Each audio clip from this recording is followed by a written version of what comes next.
Avant de commencer l'histoire, dites-nous d'où vous nous regardez en laissant un commentaire ci-dessous. Si vous aimez cette vidéo, n'oubliez pas de liker et de vous abonner. Passez une merveilleuse journée. Bonne lecture. Le soleil couchant projetait de longues ombres sur le bureau pentouse d'Ethan Marshall, peignant les surfaces lisses de teintes ambrées et dorées. Il se tenait, immobile, devant la baie vitrée, sa haute silhouette se découpant sur l'horizon de Manhattan qui s'assombrissait. À 32 ans, il avait amassé plus de richesses que la plupart des gens ne verraient en 10 vies, pourtant il se sentait plus vide que jamais. Son reflet le fixait depuis la vitre teintée, un costume Tom Ford impeccablement taillé, des cheveux sombres soigneusement coiffés, et des yeux qui portaient le poids de la solitude. Malgré son succès, Ethan ajusta ses boutons de manchette en argent, une habitude nerveuse qu'il avait développée au fil des années à éviter les interactions sociales. Chaque petit ajustement était un rappel de la dernière clause de sa grand-mère, le mariage dans l'année, ou la perte du contrôle de Marshall Enterprises au profit du conseil d'administration. Le léger bourdonnement de la porte de son bureau qui s'ouvrait parvint à peine à sa conscience, son esprit vagabondant à travers diverses tentatives ratées de rencontres traditionnelles. Chaque rendez-vous s'était terminé de la même manière, son anxiété sociale créant un mur impénétrable entre lui et toute connexion potentielle. Monsieur Marshall. La voix de Harold Winston le tira de ses pensées. L'avocat âgé servait la famille Marshall depuis 3 décennies, ses cheveux argentés et ses lunettes à monture métallique étant une institution de l'entreprise au même titre que le nom Marshall lui-même.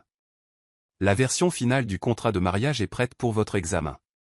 Ethan se retourna lentement, ses mouvements délibérés et contrôlés masquant la tempête d'émotions sous son extérieur calme. Le dossier épais dans les mains de Harold représentait son dernier recours. Un arrangement commercial déguisé en mariage.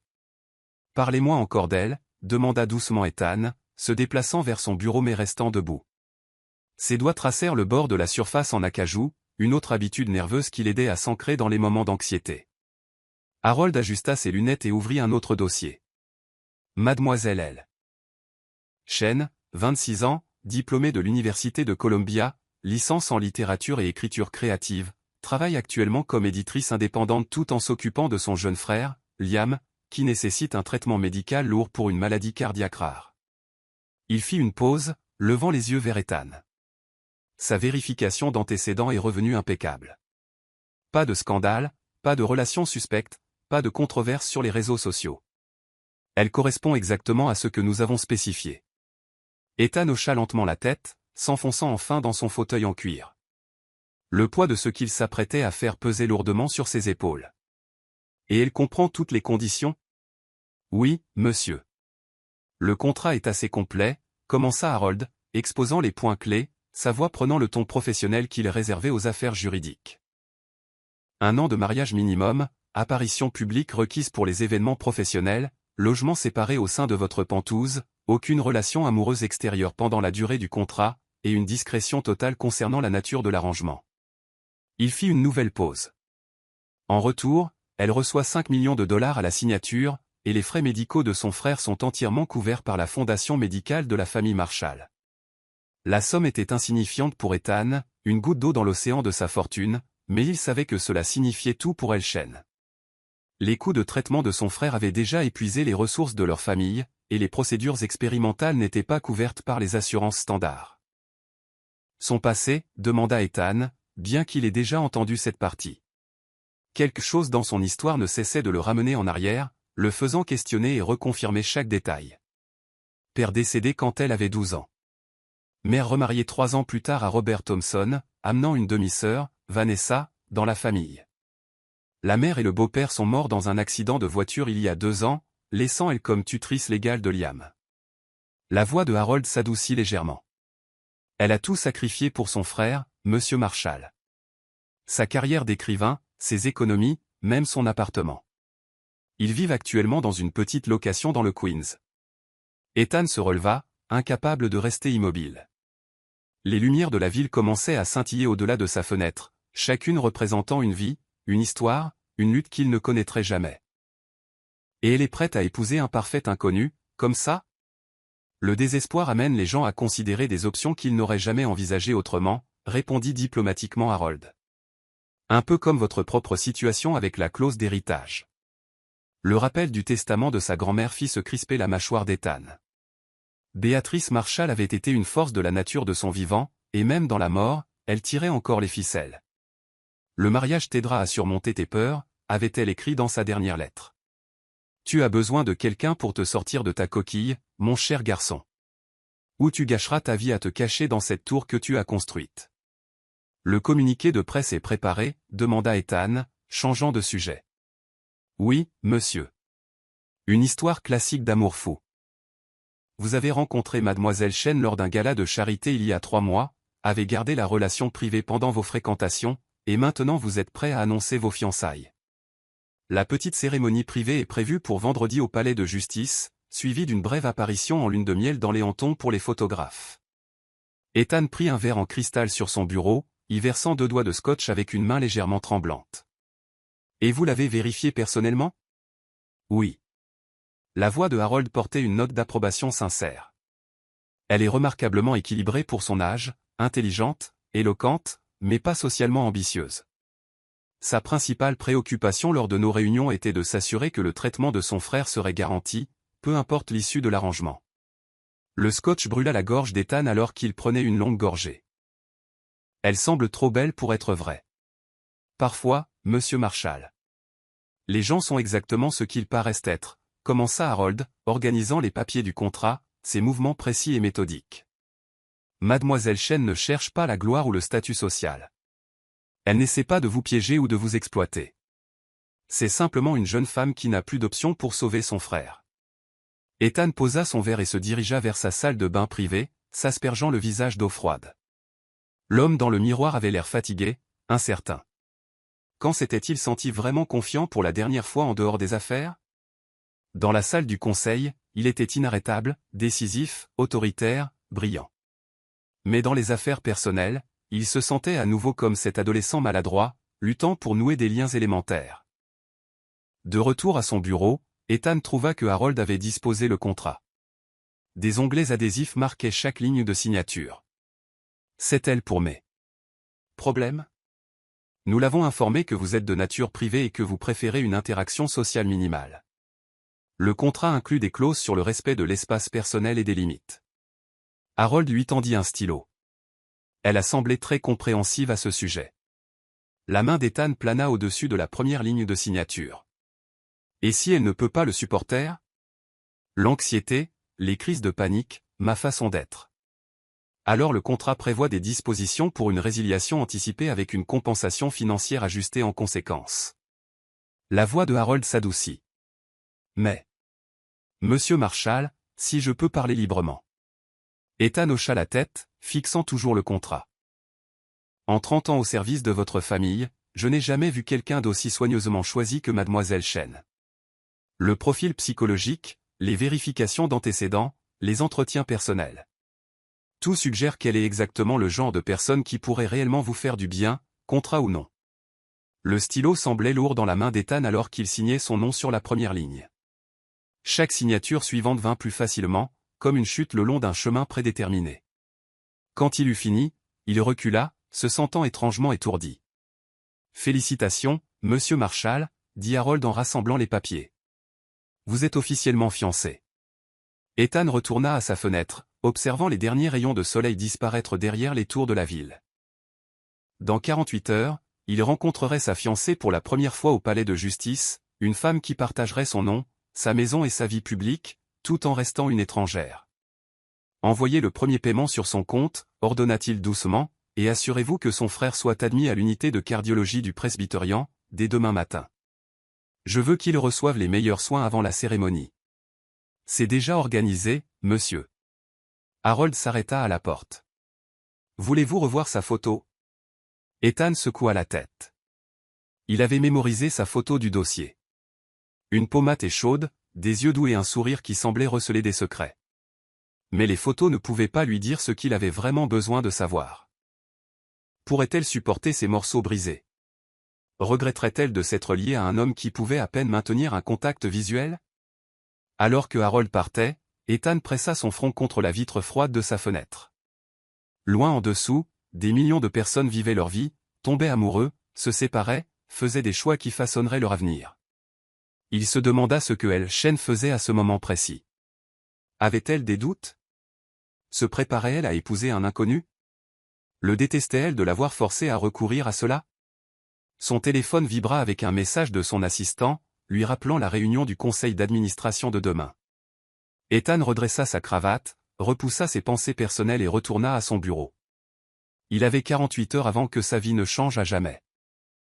D'ici là, il ferait ce qu'il faisait de mieux, travailler jusqu'à ce que l'épuisement émousse l'anxiété qui lui tordait l'estomac. Le contrat reposait dans la mallette de Harold, l'encre encore fraîche sur le papier qui lirait deux étrangers. Ni Ethan ni elle ne pouvaient savoir que cet arrangement commercial débloquerait des émotions qu'ils avaient tous deux soigneusement gardées, ou que leur façade soigneusement construite s'effondrerait face à un amour inattendu. La nuit tomba sur Manhattan, et dans deux quartiers distincts de la ville, deux personnes restaient éveillées, songeant à l'inconnu qu'elles appelleraient bientôt leur époux. Leur chemin était sur le point de converger de manière qu'aucun d'eux ne pouvait imaginer, tout cela à cause d'un contrat qui s'avérerait valoir bien plus que le papier sur lequel il était imprimé.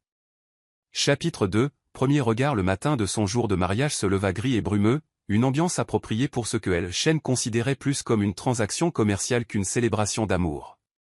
Elle se tenait dans les toilettes du palais de justice, fixant son reflet sous l'éclairage fluorescent qui ne flattait personne. Ses boucles sombres, habituellement sauvages et libres, avaient été soigneusement épinglées en un chignon sophistiqué qui lui semblait étranger au toucher. La simple robe blanche qu'elle avait choisie tombait élégamment sur sa silhouette athlétique, un modèle modeste en ligne à qui avait coûté moins cher que ses manuels universitaires. Elle était belle dans sa simplicité, bien loin de la robe de mariée dont elle avait rêvé petite fille. Mais en même temps, rien dans cette journée ne correspondait à ses rêves d'enfant. « Tu peux le faire », murmura-t-elle à son reflet, ajustant les petites boucles d'oreilles en perles qui avaient appartenu à sa mère. C'était son quelque chose de vieux, quelque chose d'emprunté, et quelque chose de réel dans une journée qui semblait de plus en plus surréaliste. La porte des toilettes s'ouvrit brusquement, et le cœur de elle fit un bond avant qu'elle ne reconnaisse le visage familier de sa meilleure amie, Nora Bennett. « L'avocat de ton futur mari vient d'arriver », annonça Nora, ses yeux sombres remplis d'inquiétude. « Tu es sûre de toi, elle ? Il n'est pas trop tard pour faire marche arrière. » Les mains de elle tremblaient légèrement alors qu'elle lissait sa robe pour la 100e fois. « L'opération de Liam est prévue pour la semaine prochaine, N. Les médecins disent que cette procédure pourrait tout changer pour lui. » Elle se tourna pour faire face à son ami, le menton relevé avec détermination. « J'épouserais le diable en personne si cela pouvait sauver mon frère. » Nora s'avança, ajustant l'une des boucles de elle avec des doigts doux. « Ethan Marshall n'est pas le diable. C'est juste un milliardaire avec plus d'argent que de compétences sociales, d'après tout ce que j'ai pu trouver en ligne. » Elle fit une pause, étudiant le visage de son ami. « Mais un mariage reste un mariage, même avec un contrat. Es-tu prête à vivre avec un inconnu ?» La question avait hanté elle pendant des semaines, depuis que Harold Winston l'avait approchée avec cette proposition. Elle avait fait des recherches approfondies sur Ethan Marshall, bien sûr, ou du moins avait essayé. Pour un homme valant des milliards, il maintenait un profil étonnamment bas. Pas de scandale, pas de réputation de playboy, à peine quelques photos de paparazzi. Juste succès commercial après succès commercial, et la mention occasionnelle de sa réclusion notoire. « Le contrat est clair », répondit-elle en attrapant son petit bouquet de roses blanches. Chambre séparée. Interaction minimale requise. Je dois juste assister à quelques événements professionnels et maintenir l'apparence d'un mariage heureux. En retour, Liam reçoit le traitement dont il a besoin. Et tu reçois 5 millions de dollars, ajouta Nora en haussant un sourcil. Qui iront principalement aux soins continus et aux factures médicales de Liam. Elle vérifia une dernière fois son maquillage minimaliste. Elle avait opté pour un look naturel. Un peu de mascara, une touche de blush et un gloss rose. Je ne fais pas ça pour l'argent, N. Je le fais pour mon frère. Un léger coup à la porte des toilettes les interrompit. Mademoiselle Shane, appela la voix distinguée de Harold Winston, nous sommes prêts à commencer dès que vous le serez. Elle prit une profonde inspiration, redressant les épaules. C'est le moment. Nora la serra fort dans ses bras. Souviens-toi, je suis là si tu as besoin de moi.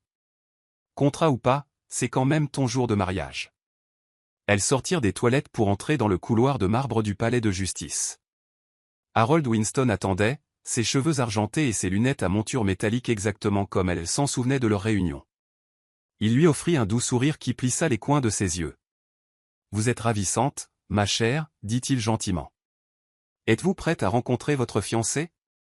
Elle hocha la tête, ne faisant pas confiance à sa voix alors qu'il marchait vers la salle d'audience. Son esprit vagabonda vers la photographie qu'elle avait vue d'Ethan Marshall, la seule qu'on lui avait montrée. Il se tenait à un événement professionnel, un costume parfaitement taillé soulignant sa grande silhouette, des cheveux sombres bien coiffés, mais c'étaient ses yeux qui avaient attiré son attention. Il y avait quelque chose de vulnérable en eux, quelque chose qui parlait de profondeur au-delà de la façade du milliardaire. Les lourdes portes en bois de la salle d'audience se dressaient devant eux. Harold lui tapota doucement la main. « Rappelez-vous simplement, mademoiselle Chen, monsieur Marshall peut être réservé. Ne le prenez pas personnellement s'il semble distant. Ce n'est pas vous, c'est juste sa façon d'être. » Sur ces mots peu rassurants, les portes s'ouvrirent. La salle d'audience était presque vide, à l'exception d'un petit groupe près de l'avant. Nora serra sa main avant de s'éclipser pour s'asseoir sur l'un des bancs en bois. Les pas de elle résonnèrent dans la pièce au haut plafond alors qu'elle avançait, et puis elle le vit.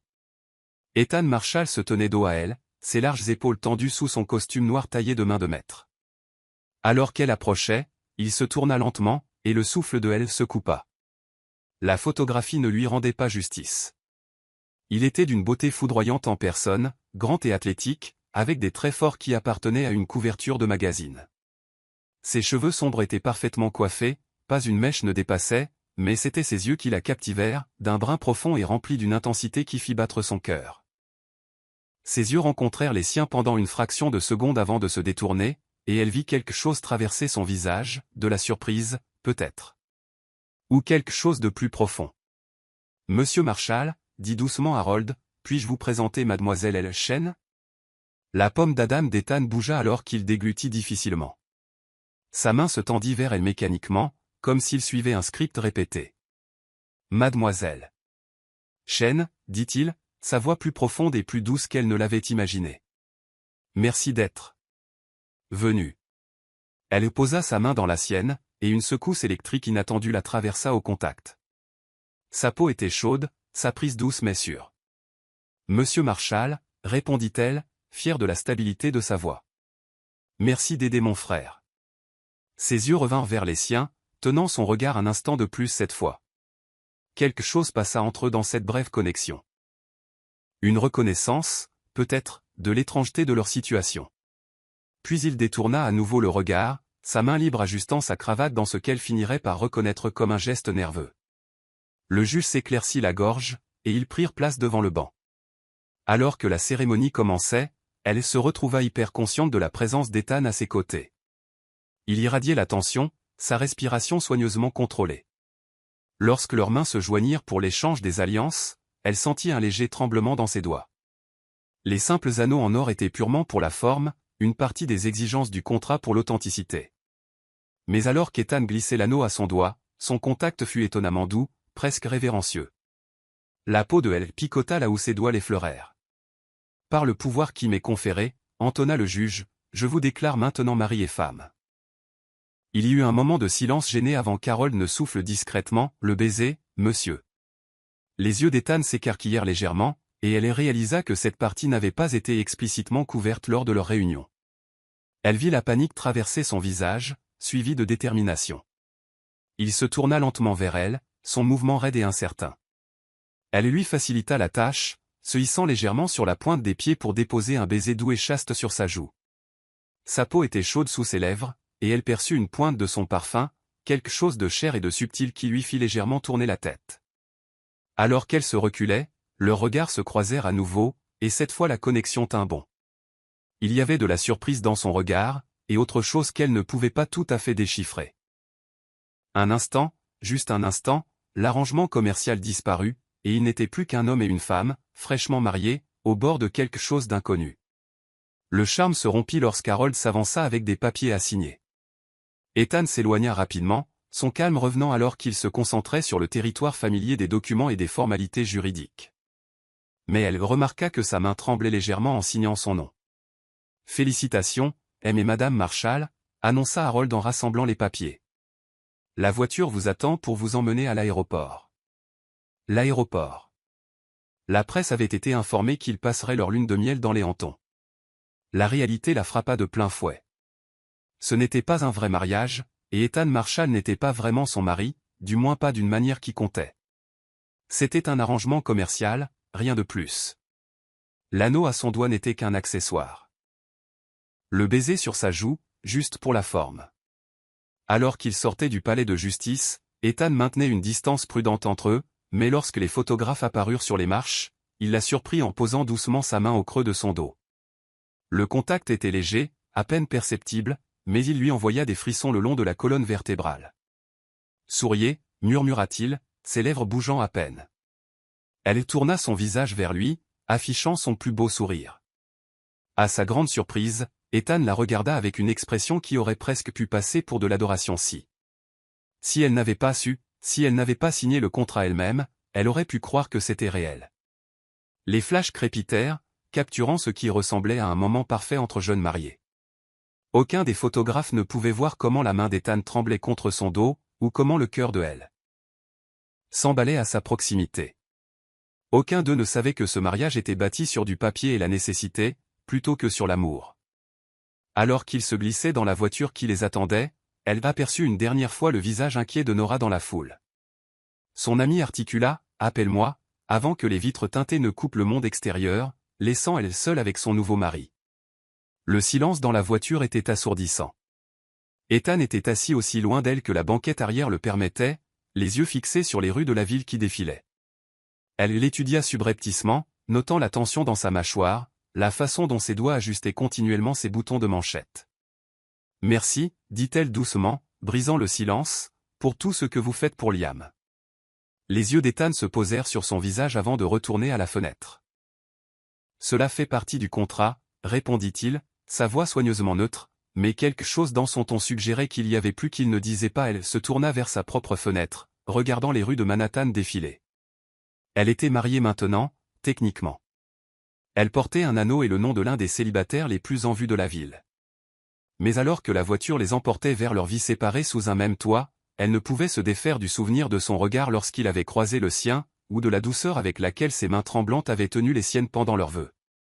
Ce qu'elle ne savait pas, ne pouvait pas savoir, c'est qu'Ethan menait sa propre bataille à ses côtés, luttant contre l'impact inattendu de sa présence, la douceur de son baiser sur sa joue, la façon dont sa gratitude sincère pour son aide avec Liam avait touché quelque chose de profond en lui.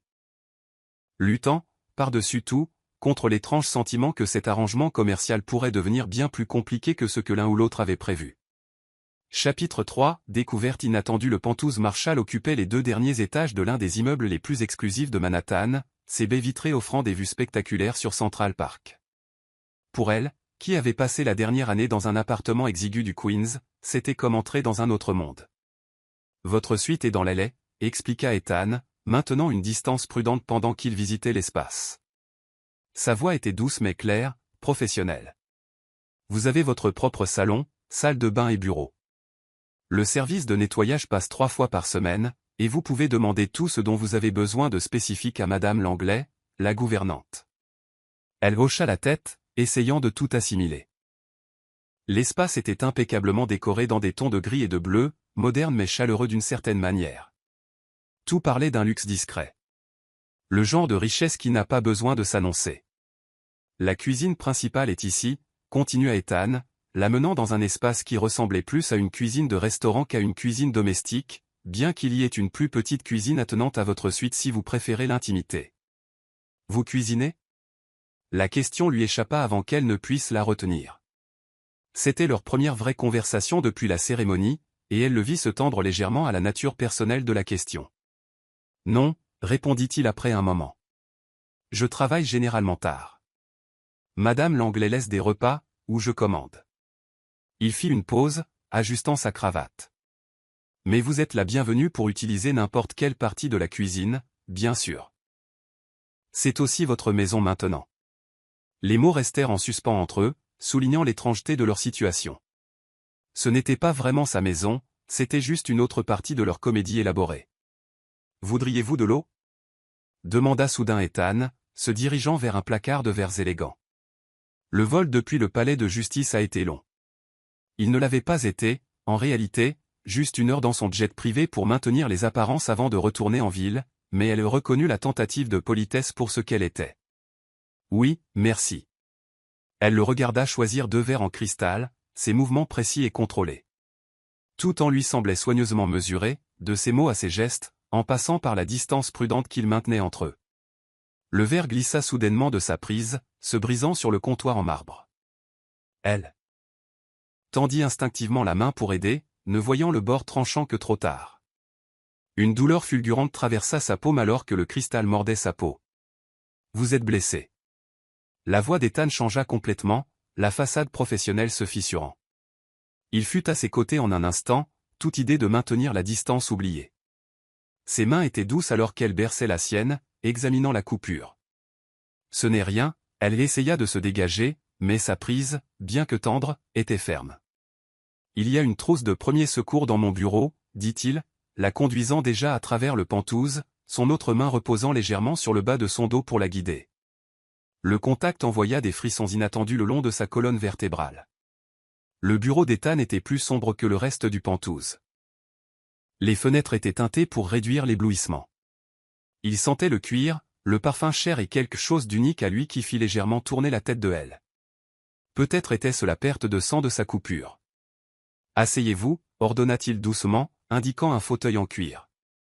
Ses mains tremblaient légèrement alors qu'il sortait une trousse de premier secours complète du tiroir de son bureau.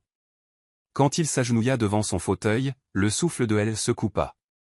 De près, elle pouvait voir les paillettes d'or dans ses yeux bruns, la légère ombre de barbe le long de sa mâchoire. Son parfum était plus fort ici, mélangé à quelque chose de chaud et de masculin qui fit s'accélérer son pouls. « Ça risque de piquer » prévint-il, nettoyant soigneusement la coupure avec une lingette antiseptique. Son contact était incroyablement doux, en contradiction avec sa carrure puissante et son personnage d'homme d'affaires. Quand elle tressaillit légèrement à la piqûre, son autre main serra la sienne de manière rassurante. Le silence intime s'étira entre eux pendant qu'il travaillait, nettoyant et bandant sa main avec une précision minutieuse. Ses doigts effleurèrent sa paume, et elle ne put réprimer une brusque inspiration au contact. Ethan se figea, ses yeux se levant pour rencontrer les siens. Quelque chose changea dans son regard alors qu'il enregistrait sa réaction à son contact. Son pouce se déplaça expérimentalement sur sa paume à nouveau, et cette fois elle ne put cacher la façon dont son corps réagissait à ce contact innocent. « Vous n'avez jamais été avec personne avant » murmura-t-il, la prise de conscience naissant dans ses yeux. Ce n'était pas une question. Elle sentit la chaleur inonder ses joues. Elle n'avait pas voulu qu'il le sache. Ce n'était pas pertinent pour leur arrangement. Mais son corps l'avait trahi, répondant à son doux contact de manière qu'elle ne pouvait contrôler. Le contrat ne spécifiait pas, commença-t-elle sur la défensive. Mais Ethan la coupa d'un signe de tête. Non, il ne le spécifiait pas, sa voix était différente maintenant. Plus profonde. Remplie de quelque chose qu'elle ne pouvait pas tout à fait identifier. Sa main tenait toujours la sienne, bien que le bandage soit terminé. « Pourquoi ne me l'avez-vous pas dit ?» Elle releva légèrement le menton. Ce n'était pas pertinent pour notre arrangement. Le contrat exigeait l'absence de scandale ou de complications relationnelles. Mon inexpérience remplissait cette condition. Ethan se leva brusquement, passant une main dans ses cheveux parfaitement coiffés dans un geste qui semblait inconscient. Le mouvement perturba son apparence habituellement soignée, le rendant soudain plus humain, plus accessible. « Pas pertinent » marmonna-t-il, faisant les 100 pas derrière son bureau, son calme visiblement ébranlé. Vous acceptez d'épouser un inconnu, de vivre dans sa maison, de prétendre être sa femme, et vous n'avez pas pensé que c'était pertinent. Cela aurait-il changé votre décision, demanda-elle calmement. Auriez-vous choisi quelqu'un d'autre si vous aviez su? Il arrêta de faire les 100 pas, posant ses mains sur le bureau. Oui. Dit-il finalement. Puis. Non. Je ne sais pas, il leva les yeux vers elle, et la vulnérabilité dans ses yeux fit battre son cœur. Cela complique les choses. Pas nécessairement. Elle se leva, berçant sa main bandée contre sa poitrine. Le contrat spécifie des chambres séparées, une interaction minimale. Ma vie personnelle, ou son absence, n'affecte pas notre arrangement. Votre première fois ne devrait pas être. Il fit un vague geste entre eux, point ça. Une transaction commerciale.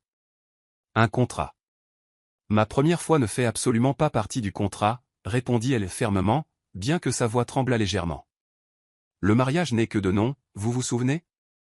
Ethan contourna lentement le bureau, ses yeux ne quittant jamais son visage. Quand il l'atteignit, il souleva doucement sa main bandée, examinant son travail. Ça fait mal? La double signification de sa question ne lui échappa pas. Non, murmura-t-elle, votre contact est très doux. Quelque chose brilla dans ses yeux à ces mots. Et un instant, elle pensa qu'il pourrait la rapprocher. Au lieu de cela, il relâcha soigneusement sa main et recula, rétablissant la distance professionnelle entre eux. Vous devriez vous reposer, dit-il, sa voix retrouvant son ton contrôlé d'auparavant. La journée a été longue. Madame Langlais apportera le dîner à votre suite. Elle hocha la tête, reconnaissant le renvoi, mais alors qu'elle se tournait pour partir, elle aperçut son reflet dans la fenêtre. La façon dont ses yeux suivaient son mouvement, la tension dans ses épaules, la façon dont ses mains agrippaient le bord de son bureau jusqu'à ce que ses jointures blanchissent. Dans sa suite, elle trouva que ses affaires avaient déjà été déballées et rangées. L'espace était magnifique, décoré de crème doux et de bleu qui correspondaient d'une manière ou d'une autre parfaitement à son esthétique. Un autre signe de la préparation minutieuse de Harold Winston, supposa-t-elle. S'enfonçant dans le lit moelleux, elle y examina sa main bandée. Les soins attentifs d'Ethan avaient transformé ce qui aurait pu être une vilaine coupure en un simple inconvénient. Mais son contact avait transformé quelque chose de bien plus important. La distance prudente entre eux, la façade professionnelle qu'ils avaient tous deux maintenue. Dans la suite principale de l'autre côté du Penthouse, Ethan Marshall se tenait à sa fenêtre, regardant la ville en contrebassant la voir. Sa main picotait encore au contact de sa peau douce, son esprit rejouant ses réactions inconscientes à son toucher. Le contrat avait tout prévu, sauf ça. La vague de protectionnisme inattendu qu'il ressentait. La façon dont ces murs soigneusement construits s'étaient effondrés à la seconde où il avait vu son sang. Aucun d'eux ne dormit beaucoup cette nuit-là, trop conscient de la présence de l'autre dans le vaste Penthouse, trop conscient de la façon dont leur arrangement soigneusement planifié était soudainement devenu beaucoup plus compliqué. Le contrat ne les avait pas préparés à cela. L'alchimie inattendue, les vulnérabilités cachées, la façon dont une simple coupure pouvait trancher à travers leur façade professionnelle et exposer les cœurs battants en dessous. Dans l'obscurité de sa nouvelle chambre, elle porta sa main bandée à ses lèvres, se remémorant la douceur de son contact, l'intensité dans ses yeux quand il avait réalisé son secret. De l'autre côté du Penthouse, Ethan était assis dans son bureau, la trousse de premier secours toujours ouverte sur son bureau, se remémorant le léger hoquet de sa respiration, la confiance dans ses yeux alors qu'il soignait sa blessure. Le contrat les avait réunis, mais c'est ce moment inattendu, cette révélation, qui commencerait à abattre les murs entre eux, transformant leur arrangement commercial en quelque chose que ni l'un ni l'autre n'avait anticipé ou préparé. Chapitre 4, les murs s'effondrent 3 semaines après leur mariage arrangé, elle commença à remarquer les schémas subtils dans le comportement d'Ethan.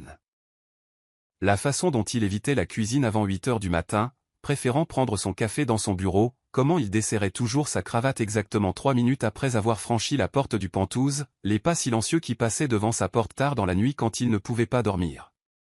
Elle avait aussi appris à lire ses niveaux d'anxiété à travers de petits indices, la fréquence de ses ajustements de boutons de manchette, la tension dans ses épaules, la façon dont ses yeux balayaient une pièce à la recherche de sortie. Ce n'était pas quelque chose de couvert par le contrat, cette conscience grandissante de lui, mais elle ne pouvait s'empêcher de cataloguer ces détails.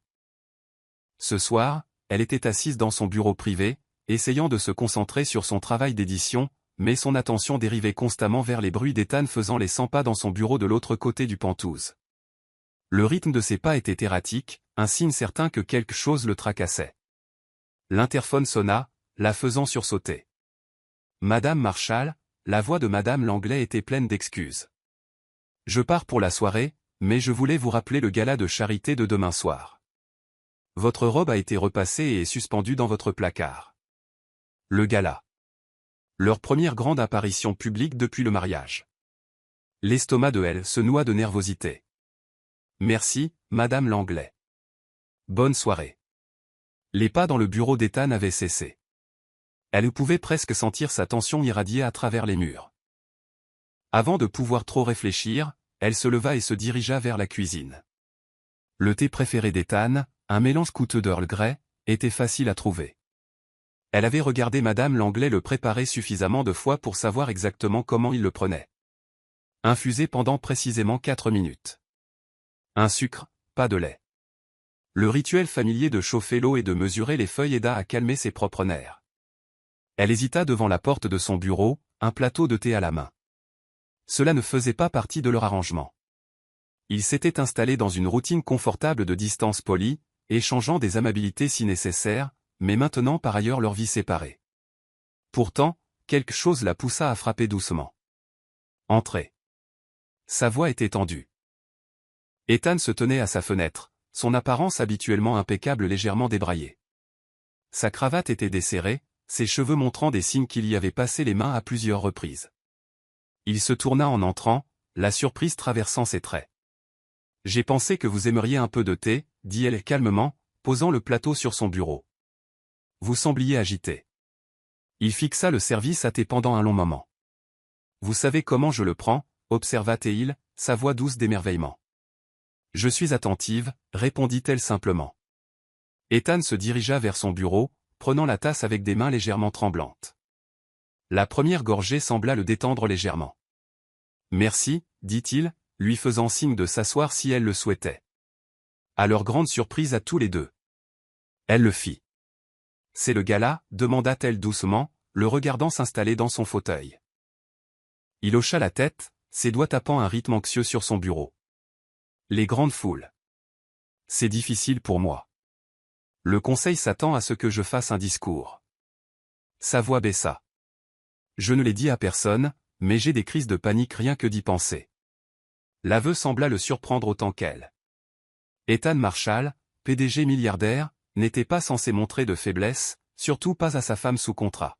« Qu'est-ce qui aide » demanda-elle, gardant sa voix neutre, sans jugement. « Quand vous êtes anxieux. » Les yeux d'Ethan rencontrèrent les siens, tenant son regard plus longtemps que d'habitude. « Le calme » dit-il finalement. « De l'espace pour respirer. Pas d'attente. » Il fit une pause. « Votre thé a aidé. » Un silence confortable s'installa entre eux. Elle remarqua que ses doigts avaient cessé leur tapotement anxieux. « Je pourrais rester près de vous » offrit-elle soudainement, pendant le gala. « Pas en vous collant, juste à proximité.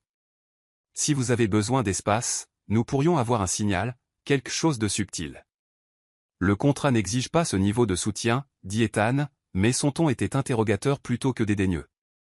Le contrat n'interdit pas non plus la gentillesse sincère, elle sourit doucement. De plus, un PDG heureux rend le mariage plus convaincant, n'est-ce pas? Quelque chose changea dans l'expression d'Ethan. Un adoucissement autour de ses yeux. Un léger relâchement de sa mâchoire. Quel genre de signal? Quelque chose de naturel, comme ajuster vos boutons de manchette. Vous le faites quand vous êtes anxieux de toute façon. Si vous avez besoin d'espace, faites-le 2 fois. Je créerai une diversion, détournerai l'attention de vous pendant quelques minutes. Ethan prit une autre gorgée de thé, réfléchissant. Vous êtes très observatrice. Je suis une écrivaine dans l'âme, elle. Haussa les épaules. On remarque les détails. C'est ce sur quoi vous travaillez dans votre bureau la nuit. La question la surprit. Elle n'avait pas réalisé qu'il avait remarqué ses séances d'écriture nocturne. Parfois. Admit-elle. La plupart du temps, je corrige le travail des autres en ce moment. Des missions en freelance. Mais vous voulez écrire vos propres histoires. Ce n'était pas une question. Elle sentit une chaleur se répandre dans sa poitrine à la prise de conscience qu'elle n'était pas la seule à être attentive. Un jour, admit-elle, quand la vie sera plus stable. Les yeux d'Ethan se posèrent sur sa main, où la petite cicatrice de la coupure de verre était encore visible. Ça fait encore mal? Non, dit-elle doucement. Vous en avez bien pris soin. Le souvenir de cette nuit flotta entre eux, la première fissure dans leur mur soigneusement construit. Ethan s'éclaircit la gorge, ajustant sa cravate. Je voulais vous demander, comment progresse le traitement de Liam? Le visage de elle s'illumina. Les médecins sont stupéfaits de sa réponse à la nouvelle procédure. Ces derniers tests montrent une amélioration significative. Elle fit une pause, l'émotion rendant sa voix épaisse. Je ne pourrai jamais assez vous remercier pour ça. Cela fait partie du contrat, dit automatiquement Ethan, mais ses yeux étaient chaleureux. Le contrat exigeait de couvrir son traitement, elle y corrigea doucement. Il n'exigeait pas que vous engagiez le meilleur cardiologue du pays, ni que votre chauffeur personnel l'emmène à ses rendez-vous, ni que vous vous assuriez qu'il ait une chambre privée avec vue sur le parc. Ethan parut presque embarrassé. Harold a mentionné qu'il aime dessiner. La vue sur le parc. Cela semblait être quelque chose qui pourrait l'inspirer. La prévenance de ce geste serra le cœur de elle. Cet homme, qui luttait tant avec les relations humaines, avait fait des pieds et des mains pour mettre son frère à l'aise. C'était si en contradiction avec son image soigneusement entretenue d'efficacité froide. Voudriez-vous le rencontrer? Les mots lui échappèrent avant qu'elle ne puisse les arrêter. Liam demande parfois de vos nouvelles. Il veut vous remercier en personne. Ethan se tendit légèrement, mais pas autant qu'il l'aurait fait il y a 3 semaines. Je ne suis pas doué pour rencontrer de nouvelles personnes. C'est juste un gamin de 16 ans qui aime dessiner et jouer aux jeux vidéo, dit-elle doucement. Pas d'attente, pas de pression. Il comprend l'anxiété. Il a passé assez de temps dans les hôpitaux pour savoir ce que ça fait. Quelque chose dans l'expression d'Ethan changea. Peut-être, dit-il. Peut-être bientôt. Ils restèrent assis dans un silence confortable pendant qu'Ethan finissait son thé. L'énergie erratique qui l'avait rempli plus tôt s'était transformée en quelque chose de plus calme, de plus ancré. Il est tard, dit-il finalement, bien qu'il ne fît aucun mouvement pour la congédier. Vous devriez vous reposer. Demain sera éprouvant. Elle se leva, rassemblant le plateau de thé. À la porte, elle s'arrêta. Ethan? Il leva les yeux, et elle remarqua que son regard ne se détournait pas aussi vite qu'avant. Vous allez très bien vous en sortir demain. N'oubliez pas de respirer. Et si j'ai besoin d'espace, 2 ajustements de boutons de manchette. Finit-il, offrant un petit sourire sincère. Merci, elle, pour le thé et tout le reste. De retour dans sa suite, elle se retrouva incapable de se concentrer sur son travail. Au lieu de cela, elle s'assit à sa fenêtre, regardant les lumières de la ville scintiller en contrebas. Quelque chose avait changé ce soir. Une barrière invisible s'était abaissée. Ethan l'avait laissé voir derrière ses murs, ne serait-ce qu'un instant, et elle avait entrevu l'homme sous la façade du milliardaire. Dans son bureau, Ethan resta assis à son bureau longtemps après son départ. L'odeur persistante d'Earl Grey dans l'air. Son anxiété à propos du gala n'avait pas disparu, mais elle s'était transformée en quelque chose de plus gérable. L'idée qu'elle soit à proximité, guettant son signal, comprenant ses besoins sans jugement. Cela rendait la perspective d'affronter la foule moins intimidante. Il se surprit à penser à Liam, essayant d'imaginer rencontrer le garçon dont il avait aidé à sauver la vie. Il y a 3 semaines, cette seule idée l'aurait plongé dans la panique. Mais quelque chose changeait. Lentement, mais sûrement. Les murs qu'il avait si soigneusement construits développaient des fissures capillaires, et à travers ces fissures, la chaleur commençait à s'infiltrer.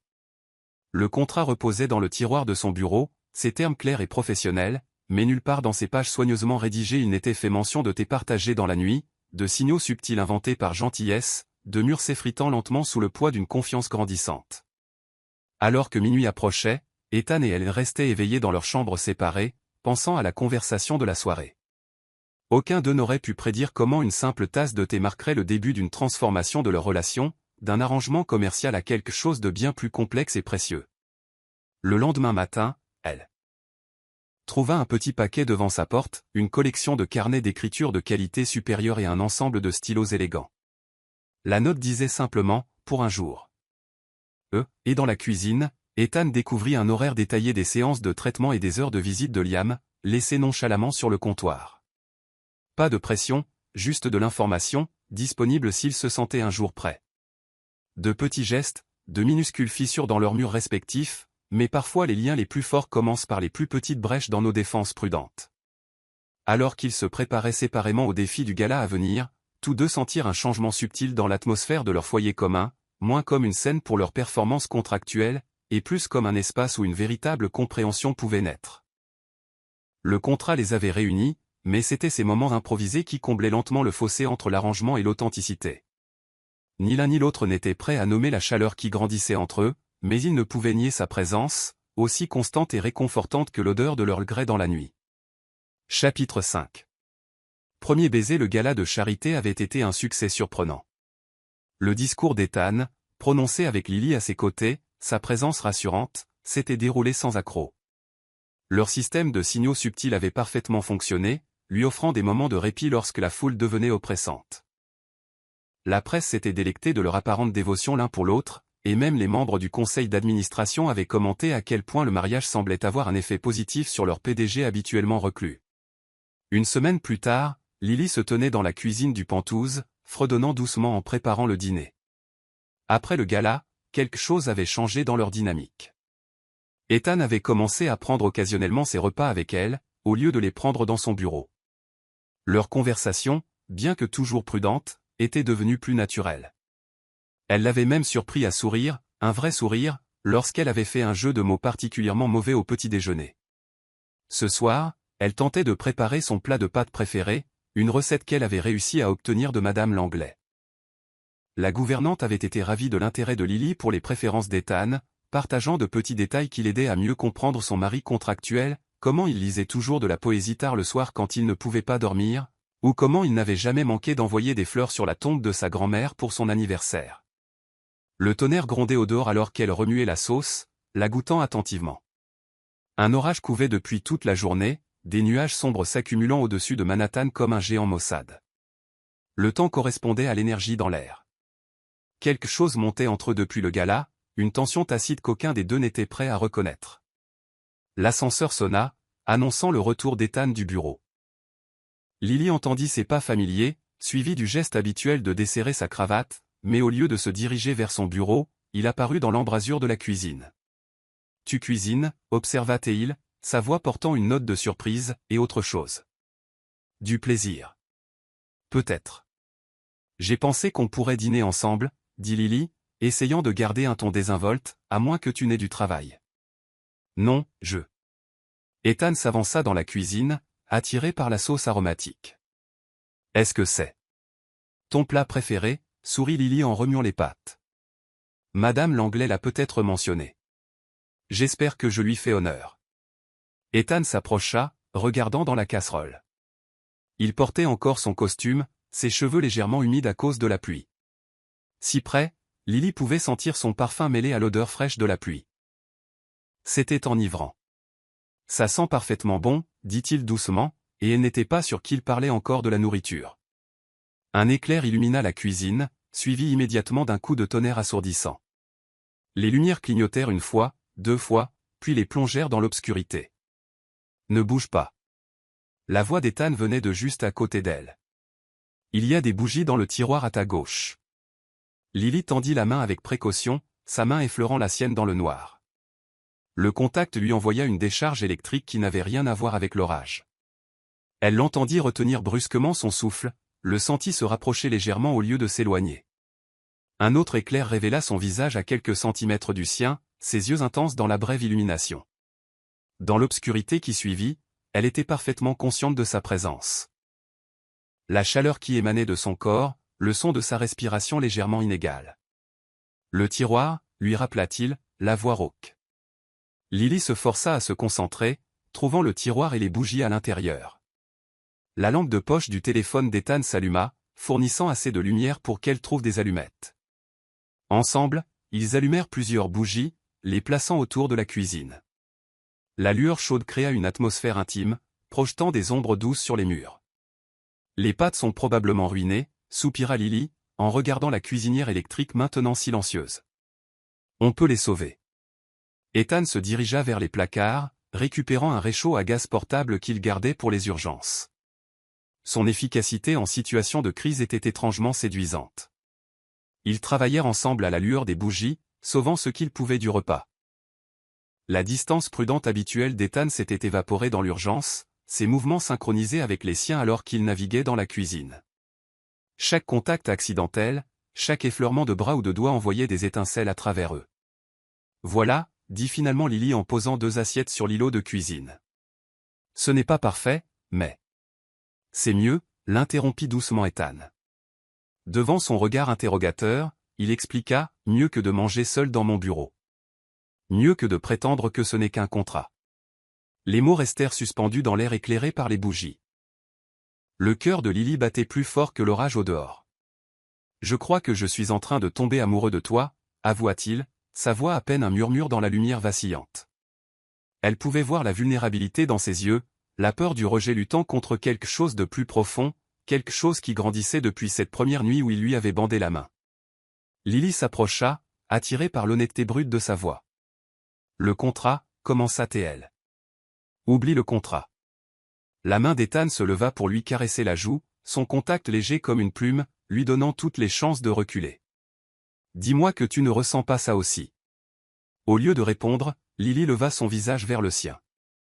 Leur premier vrai baiser fut doux, hésitant, une question posée par le toucher. Les lèvres d'Ethan étaient chaudes contre les siennes, douces mais insistantes. Son autre main trouva sa taille, la rapprochant alors que le baiser s'approfondissait. Le temps sembla s'arrêter dans cette cuisine éclairée à la bougie. L'orage faisait rage dehors, mais dans leur petite bulle de chaleur et de lumière, rien n'existait sauf le sentiment de céder enfin, à ce qui montait entre eux. Quand ils se séparèrent enfin, tous deux essoufflés, Ethan posa son front contre le sien. « Je voulais faire ça depuis le jour où tu m'as apporté du thé, avoua-t-il. Pourquoi ne l'as-tu pas fait ? La peur, admit-il. La peur de compliquer les choses, de ruiner l'arrangement, de ne pas être assez. Son pouce traça l'ovale de sa joue. La peur de vouloir tellement que ce soit réel. C'est réel, murmura Lily, sa main glissant sur sa poitrine pour se poser sur son cœur qui battait la chamade. Le contrat nous a peut-être réunis. Mais ça, ce qui grandit entre nous, c'est réel. Cette fois, le baiser d'Ethan fut plus profond, plus confiant, ses bras s'enroulant complètement autour d'elle, la serrant contre lui comme s'il pouvait effacer chaque centimètre d'espace soigneusement maintenu qui les avait séparés ces dernières semaines. Lily se fondit en lui, ses doigts s'emmêlant dans ses cheveux, détruisant leur coiffure parfaite. Un coup de tonnerre particulièrement fort les fit sursauter, riant et essoufflés. Les pâtes, oubliées sur le comptoir, devaient être en train de refroidir, mais aucun d'eux ne s'en souciait. « Reste, » dit doucement Ethan, la tenant toujours près de lui. « Pas à cause du contrat, pas parce que tu dois le faire. Reste parce que tu en as envie. »« J'en ai envie, » l'assura Lily, levant la main pour toucher son visage. « Je suis tombée amoureuse de toi aussi, tu sais.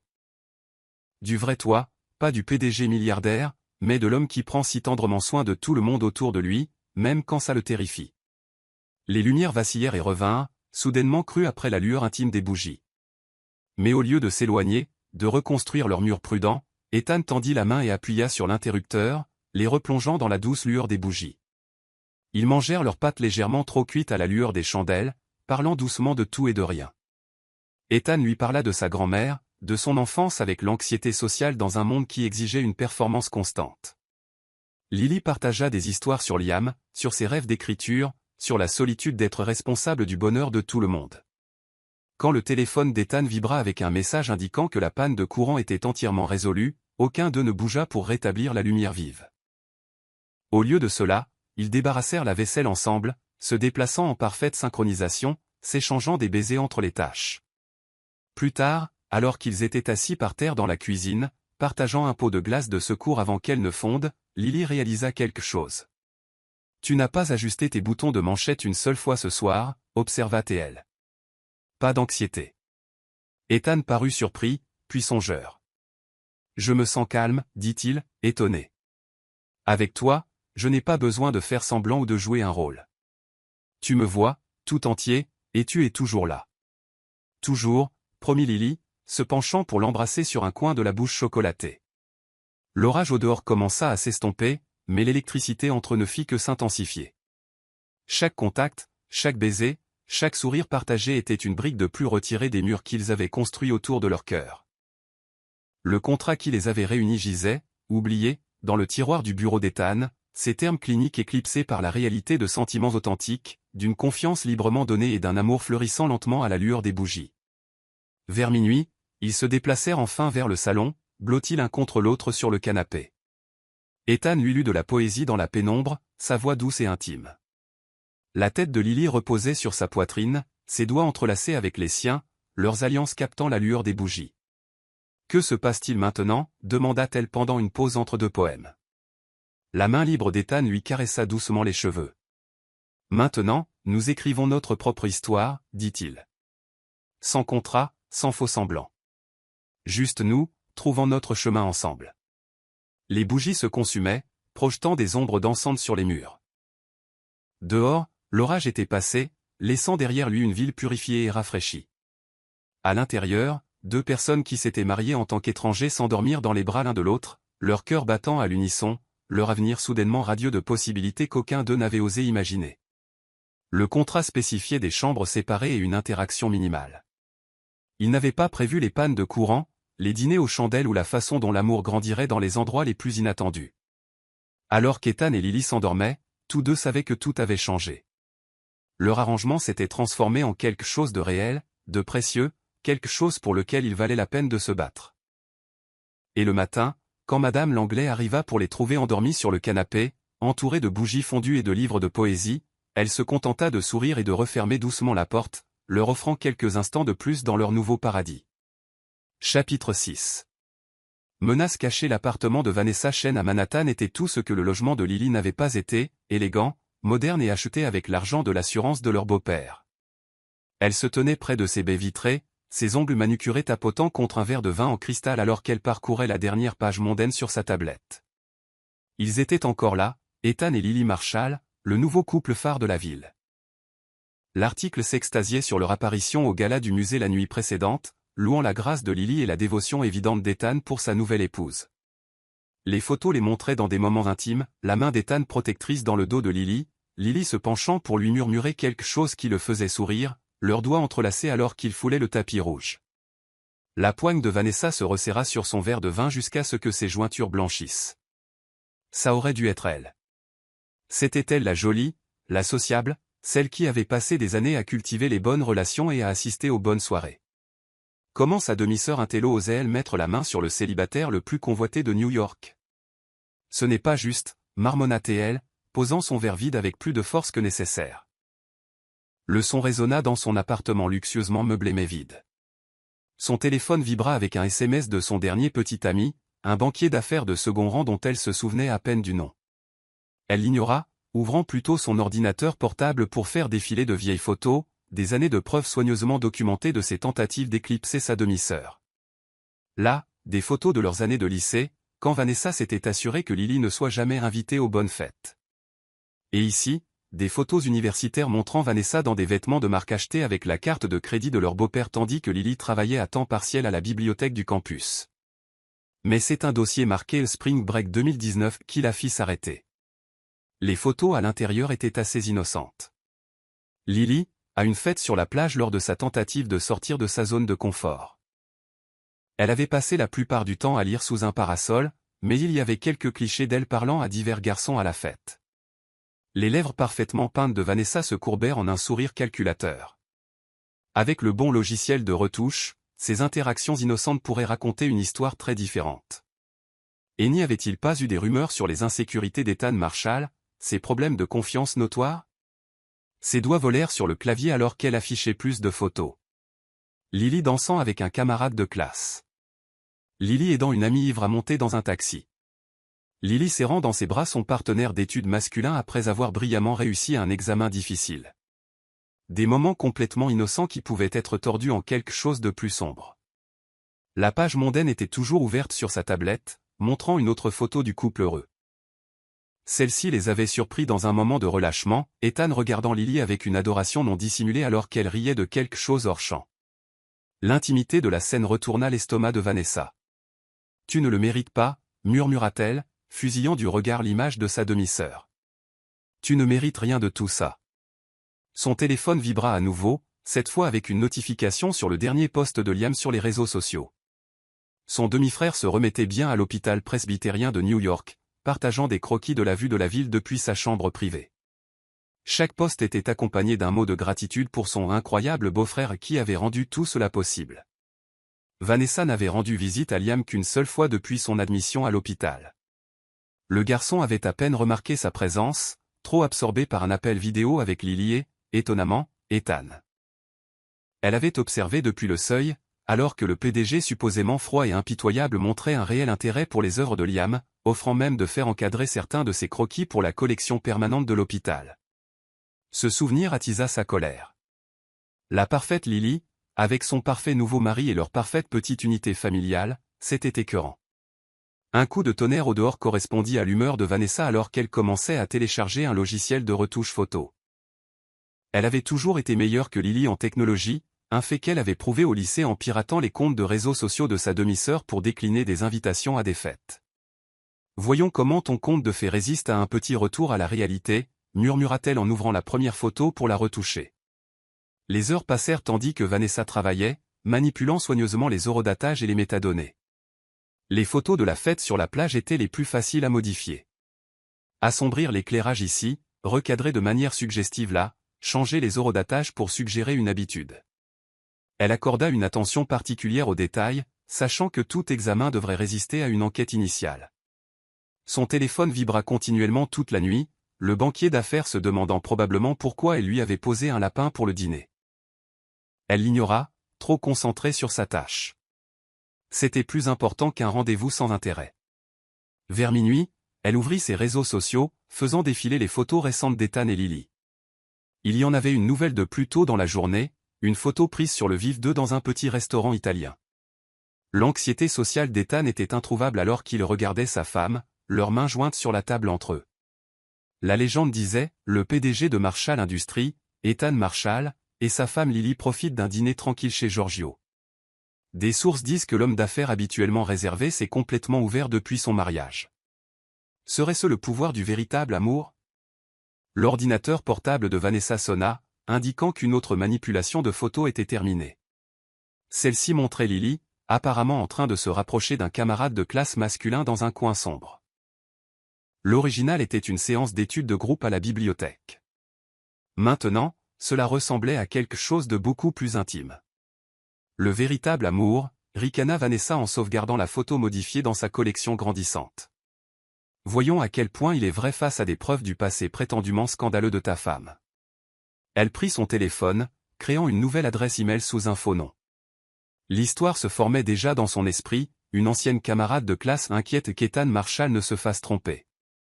Les photos seraient jointes en guise de preuve, accompagnées de suggestions soigneusement formulées sur le caractère de Lily. Un éclair illumina son appartement, se reflétant sur les nombreuses photos encadrées sur ses murs, toutes montrant Vanessa sous son meilleur jour, lors d'événements caritatifs, de fêtes exclusives, toujours parfaitement posée et habillée. Mais sur aucune d'elles, elle ne portait le sourire authentique qui venait si naturellement à sa demi-sœur. Son doigt hésita au-dessus du bouton envoyé alors qu'une autre photo d'Ethan et Lily apparaissait sur son fil d'actualité. Celle-ci était clairement prise sur le vif.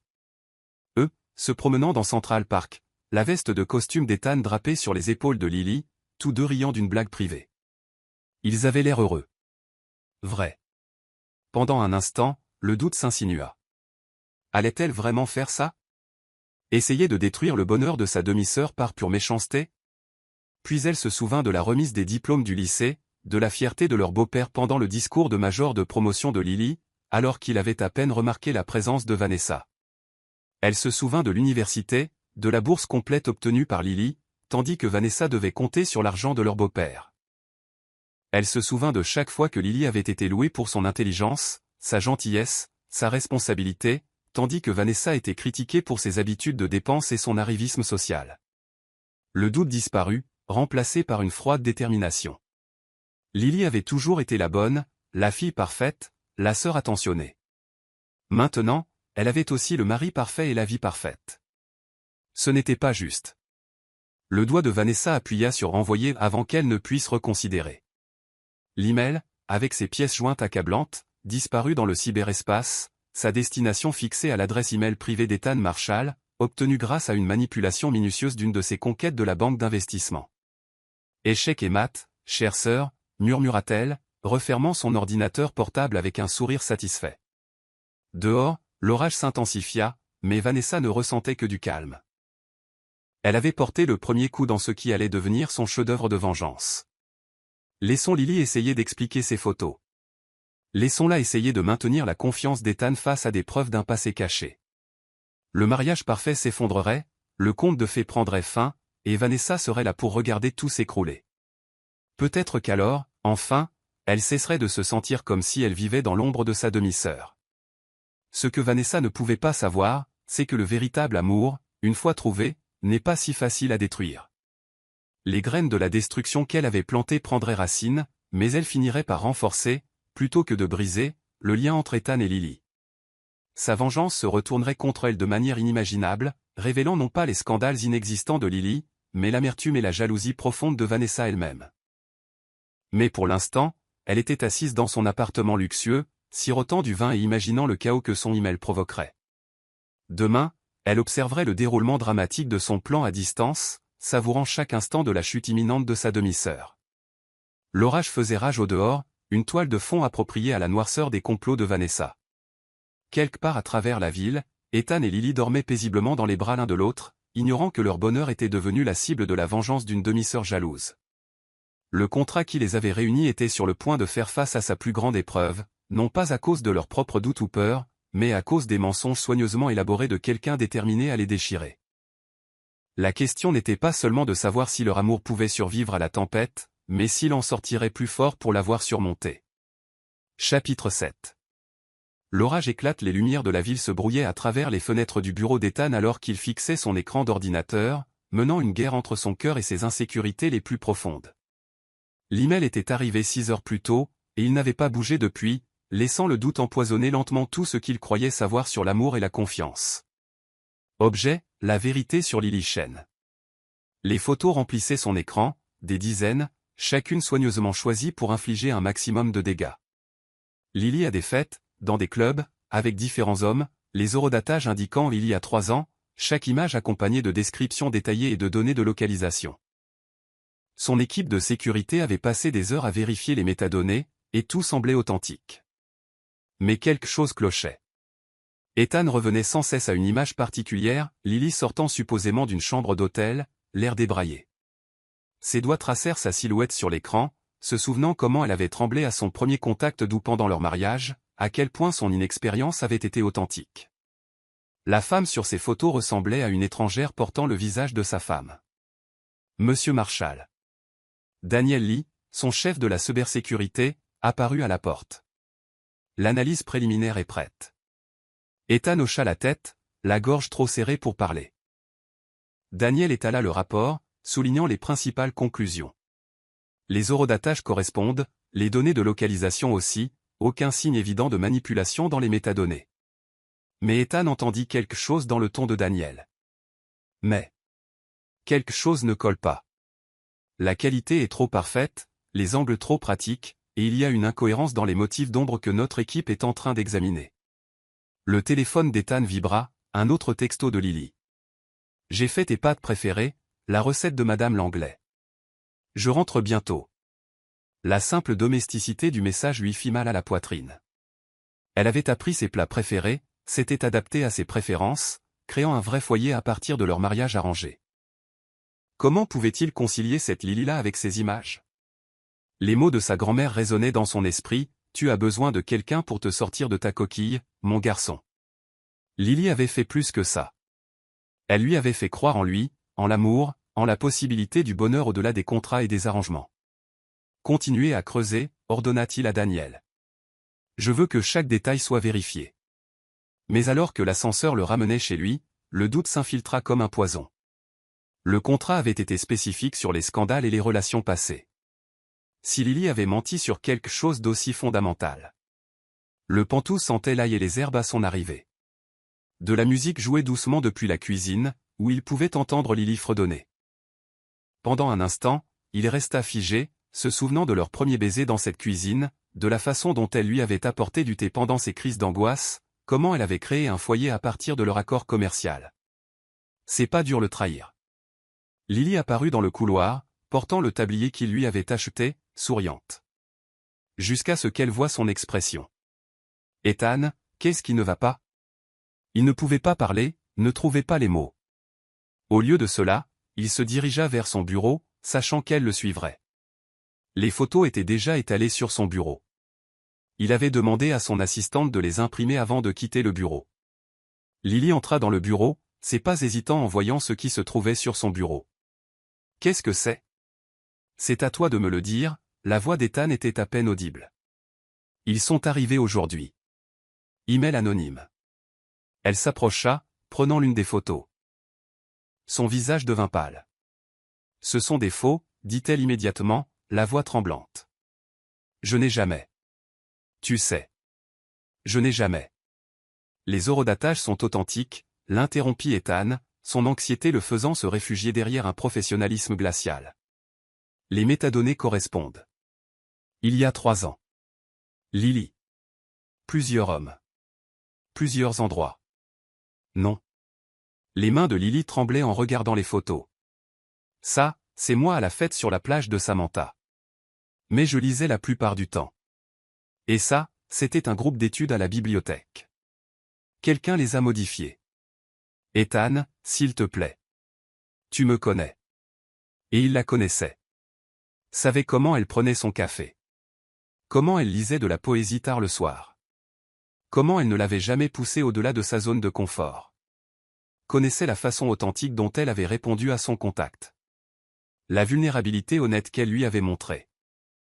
Mais son anxiété criait plus fort que son cœur, le faisant se rabattre sur la sécurité des termes juridiques. Le contrat spécifiait pas de scandale, dit-il, sa voix froide pour masquer la douleur. Pas de complications qui pourraient nuire au nom Marshall. Le menton de Lily se releva brusquement, la douleur traversant son visage. Le contrat? C'est de ça qu'il s'agit? Pas de confiance, pas d'amour, mais un contrat? Est-ce que quelque chose était réel? Demanda Ethan, incapable de croiser son regard. L'innocence, l'inexpérience. Tout cela faisait-il partie d'un plan élaboré? Comment oses-tu? Sa voix se brisa. Après tout ce que nous avons partagé, tout ce que nous avons construit, comment oses-tu croire un email anonyme plutôt que moi? Elle tendit la main vers lui, mais Ethan recula, ses barrières se refermant brutalement. Il ne pouvait pas la laisser le toucher, ne pouvait pas risquer de retomber sous son charme avant de connaître la vérité. J'ai besoin de temps, dit-il en se tournant vers la fenêtre. J'ai besoin de réfléchir. Non. La voix de Lily était ferme malgré ses larmes. Ce dont tu as besoin, c'est de me faire confiance. Regarde-moi, Ethan, regarde-moi vraiment, et dis-moi que tu crois que je pourrais faire ça. Il se tourna, se forçant à croiser son regard. Ses yeux étaient remplis de larmes, mais aussi d'une détermination farouche. Pendant un instant, ses doutes vacillèrent. « Je t'aime, dit-elle doucement. Je ne t'ai jamais menti, ni sur mon passé, ni sur mes sentiments, ni sur rien. Quelqu'un essaie de nous détruire, et tu les laisses faire. » Les mains d'Ethan se crispèrent à ses côtés. Les photos peuvent être truquées. Lily attrapa l'une des impressions. Regarde celle-ci. C'est censé être moi sortant d'une chambre d'hôtel, n'est-ce pas? Regarde mon bras gauche. J'ai une cicatrice là, d'un accident d'enfance. Elle n'est pas sur cette photo parce que la personne qui l'a modifiée ne le savait pas. Ethan prit la photo, l'examinant de près. Elle avait raison. La cicatrice distinctive qu'il avait remarquée leur première nuit ensemble manquait. Et celle-là. Continua Lily, sa voix plus forte maintenant. L'horodatage indique juin 2019. J'étais à l'hôpital avec Liam tout ce mois-là après sa première opération. Vérifie les dossiers. Ils sont tous dans les archives de la Fondation Marshall. Son téléphone vibra. Daniel appelait.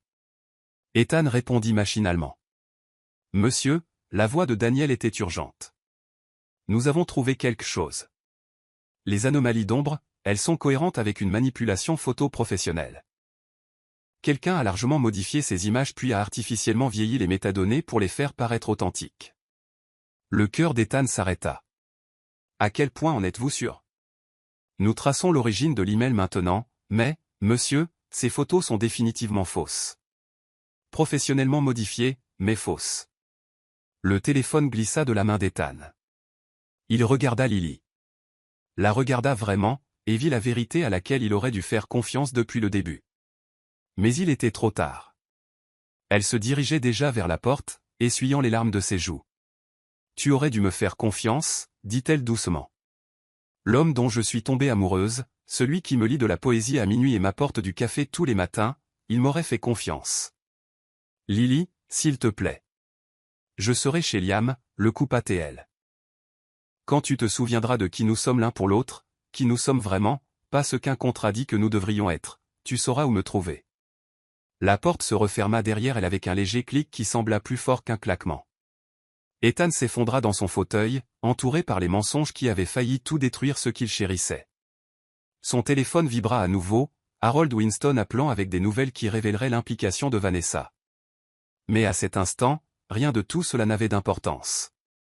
Il avait laissé ses insécurités empoisonner la plus belle chose de sa vie, avait choisi le doute plutôt que la confiance, la peur plutôt que l'amour, les contrats plutôt que la connexion.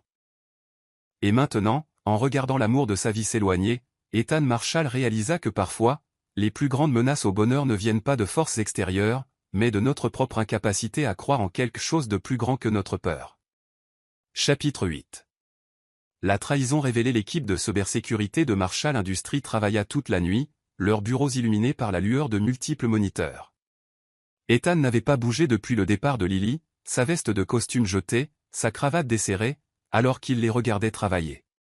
Toutes les quelques minutes, sa main se tendait vers son téléphone, voulant l'appeler, mais s'arrêtant.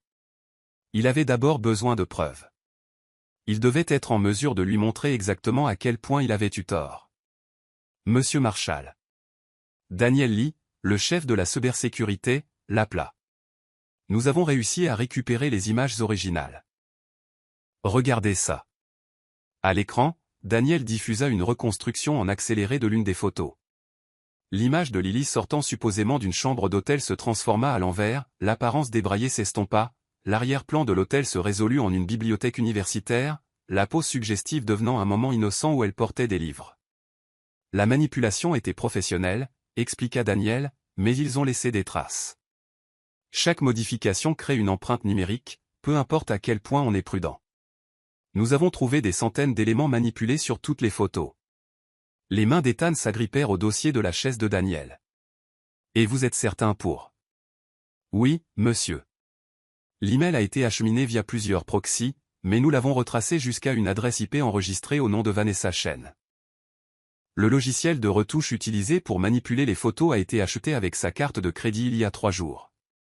Les pièces du puzzle se mettaient en place, formant une image qui retourna l'estomac d'Ethan.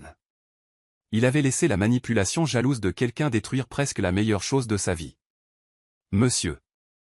Harold Winston apparut à la porte, l'air grave malgré leur tardive. Il y a plus. Nos enquêteurs ont trouvé un schéma de comportement similaire remontant à leurs années de lycée. Mademoiselle Chen a un historique de tentatives de sabotage des relations et des opportunités de sa demi-sœur. Ethan se dirigea vers la fenêtre, regardant la lumière matinale commencer à peindre les bâtiments de la ville. Montrez-moi tout. Les preuves étaient accablantes. Les dossiers scolaires montraient que Vanessa avait piraté l'email de Lily à plusieurs reprises pendant leur adolescence, déclinant des invitations à des fêtes et supprimant des lettres d'acceptation d'université. Les dossiers financiers révélaient qu'elle avait utilisé les cartes de crédit de leur beau-père sans permission tout en répandant des rumeurs selon lesquelles Lily était une croqueuse de diamants. Il y avait même des traces de ses tentatives de saboter les candidatures de Lily pour des bourses universitaires. Les photos de la fête sur la plage, cria Daniel. Nous avons trouvé les originaux. Elles proviennent d'un voyage de Spring Break où, selon les publications sur les réseaux sociaux de l'époque, Mademoiselle Chen était en colère parce qu'elle n'avait pas été invitée. Les photos montrent votre femme passant la plupart du temps à lire sous un parasol. Parlant occasionnellement à des camarades de classe. Rien de scandaleux. Le téléphone d'Ethan vibra. Un texto de Liam. Elle a pleuré jusqu'à s'endormir à l'hôpital. Arrange ça. Les mots le frappèrent comme des coups. Lily. Sa forte et belle Lily, pleurant parce qu'il n'avait pas réussi à lui faire confiance, parce qu'il avait laissé ses insécurités l'emporter sur tout ce qu'ils avaient construit ensemble. Imprimez tout, ordonna-t-il. Chaque élément de preuve, chaque photo originale, chaque trace de manipulation. Et donnez-moi l'adresse actuelle de Vanessa. Pendant que l'équipe travaillait, Ethan se rendit dans sa salle de bain privée, se regardant enfin dans le miroir. Il avait l'air hagard, son apparence habituellement soignée détruite par une nuit d'inquiétude et de révélation. Mais c'étaient ses yeux qui montraient les vrais dégâts, la honte et le dégoût de soi pour la rapidité avec laquelle il avait douté de Lily. Son téléphone contenait des dizaines de photos de leur vie commune, des moments spontanés de bonheur authentique qu'aucun contrat ne pouvait simuler. Lily lui apportant du thé pendant ses longues soirées de travail, eux deux riant dans la cuisine, elle s'endormant sur son épaule pendant qu'il lisait de la poésie. Des moments réels, des sentiments réels, un amour réel. Comment avait-il pu laisser quelques photos manipulées lui faire oublier tout ça? Monsieur Marshall. Harold apparut de nouveau. Tout est prêt. Mais il y a autre chose que vous devriez voir d'abord. Les images de sécurité que Harold lui montra provenaient de la chambre d'hôpital de Liam, prise quelques heures plus tôt. Lily était assise près du lit de son frère, essayant de cacher ses larmes alors qu'elle expliquait ce qui s'était passé. Le visage de Liam montrait un mélange d'inquiétude pour sa sœur et de déception envers Ethan. Il ne m'a pas fait confiance, la voix de Lily était à peine audible dans l'enregistrement. Après tout, il me voyait toujours comme un simple contrat, un scandale potentiel à gérer. Les images passèrent à plus tard dans la nuit, Vanessa arrivant à l'hôpital, feignant l'inquiétude.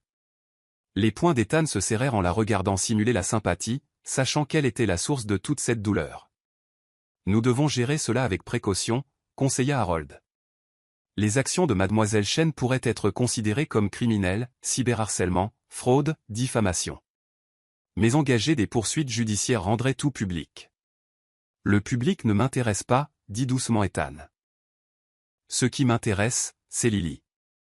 Il rassembla les dossiers de preuves et se dirigea vers sa voiture, ordonnant à son chauffeur de le conduire à l'hôpital. Le trafic matinal avançait au pas tandis qu'il examinait tout à nouveau, se faisant une image complète de la campagne jalouse de Vanessa contre sa demi-sœur. À l'hôpital, il s'arrêta devant la chambre de Liam. À travers la vitre, il pouvait voir Lily, recroquevillée dans un fauteuil, enfin endormie. Liam était réveillé, dessinant quelque chose tout en veillant sur sa sœur. Ethan frappa doucement avant d'entrer. Liam leva les yeux, son jeune visage inhabituellement sévère. « Tu l'as blessé » dit-il simplement. « Oui » admit Ethan. « J'ai eu tort, et je suis ici pour arranger ça. »« Comment ?» Liam mit de côté son carnet de croquis. En lui montrant la vérité. Sur les photos, sur Vanessa, sur tout. Et en lui prouvant qu'elle compte plus pour moi que n'importe quel contrat ou affaire. Liam l'étudia un long moment avant d'acquiescer légèrement. « Elle t'aime, tu sais ? Pas ton argent, ni ton nom, ni rien de tout ça. Juste toi. » « Je sais. » La voix d'Ethan se brisa. « Je l'aime aussi, plus que je ne le croyais possible. » Lily s'agita dans son fauteuil, ses yeux s'entr'ouvrant. Quand elle vit Ethan, un mélange d'émotions traversa son visage. Amour. Douleur. Incertitude. Lily. Il se dirigea vers elle, tombant à genoux à côté de son fauteuil. « Je suis désolé. Je suis tellement désolé. J'ai eu tort, et je peux le prouver. » Il étala les preuves. Les photos reconstruites montrant leurs origines innocentes. La preuve de la manipulation de Vanessa. La longue histoire de son sabotage jaloux. Les mains de Lily tremblaient en parcourant le tout, des larmes se formant dans ses yeux. « Elle a toujours été jalouse, murmura-t-elle, mais je n'aurais jamais cru qu'elle irait aussi loin. J'aurais dû te faire confiance. » Ethan prit ses mains dans les siennes. Pas les photos, pas le contrat, pas mes propres insécurités. Toi. La femme qui m'apporte du thé quand je suis anxieux, qui comprend mon silence, qui m'aime malgré toutes mes failles. Les doigts de Lily se resserrèrent autour des siens. J'ai été si blessé que tu puisses penser. Je sais. J'ai laissé mes peurs prendre le dessus sur mon cœur. Mais, Lily, ce que nous avons. C'est plus que ce qu'un contrat pourrait jamais englober. C'est réel et précieux. Et j'ai failli le perdre parce que j'ai oublié de croire en cette réalité. Liam se roula discrètement de l'autre côté de la pièce, leur laissant de l'intimité tout en maintenant sa présence protectrice. Je t'aime, continua Ethan, sa voix brute d'émotion. Pas à cause d'un contrat ou d'un arrangement, mais parce que tu me rends meilleur. Tu me donnes envie d'être meilleur. S'il te plaît. Donne-moi la chance de te le prouver, chaque jour pour le reste de nos vies. Lily regarda à nouveau les preuves, en particulier la reconstruction des photos de la plage. Elle s'est vraiment donné tout ce mal juste pour me blesser. Elle ne supportait pas de te voir heureuse, expliqua Ethan. Mais nous ne sommes pas obligés de la laisser gagner. Nous ne devons laisser personne ni rien se mettre entre nous à nouveau. La main libre de Lily se leva pour lui caresser la joue, son contact si doux qu'il lui serra le cœur. « Promets-le-moi, murmura-t-elle. Promets-moi que tu auras confiance en nous. En ce que nous avons construit ensemble. Je le promets. » Ethan tourna son visage pour embrasser sa paume. Plus de contrat. Plus de doute. Juste nous. Juste l'amour. Juste la vérité. De son coin, Liam sourit légèrement, retournant à son dessin. le soleil du matin inondait la chambre d'hôpital, peignant la pièce d'une lumière chaude alors qu'Ethan et Lily entamaient le processus de guérison, de reconstruction de la confiance qui avait été ébranlée mais pas brisée. À l'extérieur de la chambre, inaperçue de tous, Vanessa se tenait debout, observant par la fenêtre. Son plan soigneusement élaboré avait échoué. Sa manipulation exposée. Mais alors qu'elle se tournait pour partir, son téléphone déjà sorti pour avertir son avocat, elle ne réalisait pas que ses actions avaient finalement renforcé la relation même qu'elle avait tenté de détruire. Le contrat qui avait réuni Ethan et Lily gisait, oublié dans son bureau, ces termes dénués de sens face à leur engagement réel l'un envers l'autre. L'amour, apprenait-il, ne pouvait être lié par du papier, ni menacé par des mensonges. Ils vivaient dans la confiance, dans le pardon, dans le choix de croire l'un en l'autre malgré toutes les preuves du contraire. Et dans cette chambre d'hôpital, entourée de preuves de trahison mais choisissant de se concentrer sur l'amour, Ethan et Lily se retrouvèrent, plus forts pour avoir surmonté la tempête, plus engagés pour avoir affronté leur peur, plus amoureux pour avoir choisi la confiance plutôt que le doute. Chapitre 9. Trop tard, le Penthouse semblait caverneux dans son vide, chaque pièce faisant écho au souvenir de ce qu'ils avaient construit ensemble. Ethan se tenait dans le bureau de Lily, entouré de la vie qu'elle s'était soigneusement créée ici. Des livres rangés par genre et par couleur, des post-it marquant des passages favoris, des manuscrits à moitié terminés éparpillés sur son bureau. Les papiers juridiques dans sa main semblaient lourds. Les actions de Vanessa justifiaient des poursuites pénales. Cyberharcèlement. Fraude. Diffamation. L'équipe juridique de Marshall Industries avait monté un dossier en béton contre elle. Mais lorsqu'ils étaient allés signifier les papiers, ils avaient trouvé son appartement vide. Un vol réservé à la hâte pour Monaco était sa dernière trace. Cela aurait dû être la fin. Ils avaient prouvé que les photos étaient fausses, exposé la manipulation jalouse de Vanessa, lavé complètement le nom de Lily. Ethan s'était excusé, avait promis de lui faire confiance, avait choisi l'amour plutôt que le doute. Mais quelque chose de fondamental s'était brisé entre eux. Ce n'était pas que Lily ne lui avait pas pardonné, elle l'avait fait, avec la même grâce dont elle faisait preuve en tout. Elle avait compris sa réaction aux photos, reconnu à quel point la manipulation de Vanessa avait été convaincante. Mais dans les jours qui suivirent, quelque chose avait changé dans ses yeux. Quand il mentionnait le contrat ou leur arrangement, chaque référence à leur accord légal, aussi anodine soit-elle, la faisait se replier légèrement sur elle-même.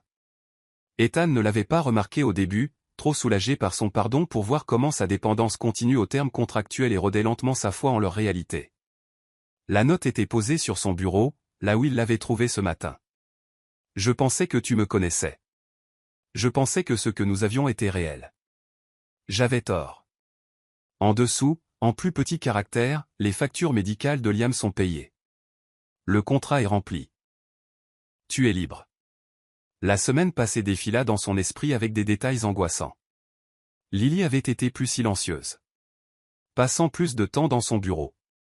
Il avait supposé qu'elle travaillait sur son écriture, leur donnant à tous les deux de l'espace pour guérir de l'incident des photos. Maintenant, il reconnaissait les signes. Elle s'était préparée, démêlant lentement leur vie. Sa disparition avait été méthodiquement planifiée. Liam était sorti de l'hôpital hier, son traitement entièrement payé par la Fondation Marshall. Les fournitures artistiques et les effets personnels du garçon avaient été discrètement déménagés sur plusieurs jours, ce qu'Ethan ne réalisait que maintenant en regardant les espaces vides dans le Penthouse. Le téléphone d'Ethan vibra. Harold Winston appelait à nouveau. Des nouvelles? Rien de concret, monsieur. La voix d'Harold était douce. Ses cartes de crédit n'ont pas été utilisées depuis la semaine dernière. Son téléphone est éteint. Les détectives privés vérifient tous les hôtels de la ville, mais elle est trop intelligente pour ça, termina Ethan. Et elle connaissait assez bien elle pour savoir que si elle voulait disparaître, elle le ferait de manière radicale. Monsieur. Harold hésita. Le conseil d'administration pose des questions sur la situation. Étant donné les termes du testament de votre grand-mère. Je me fiche du testament, aboya Ethan, puis plus doucement, je suis désolé, Harold. C'est juste que je dois la retrouver. Je comprends, monsieur, dit Harold, sa voix stable mais empreinte d'empathie. Mais peut-être. Peut-être a-t-elle besoin de temps. Ces derniers jours, chaque fois qu'Ethan avait mentionné le contrat, elle avait légèrement tressailli. Un retrait subtil qu'il n'avait pas perçu sur le moment. il avait été trop absorbé par les poursuites judiciaires contre Vanessa, trop concentré à régler les derniers détails, pour remarquer comment ces mots érodaient la confiance qu'ils avaient reconstruite. Il ferma les yeux, le poids de son erreur s'abattant sur lui.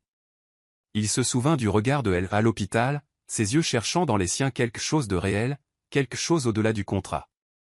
Elle lui avait pardonné d'avoir douté d'elle, mais il ne lui avait pas donné ce dont elle avait vraiment besoin, la preuve que leur amour était plus qu'une obligation légale.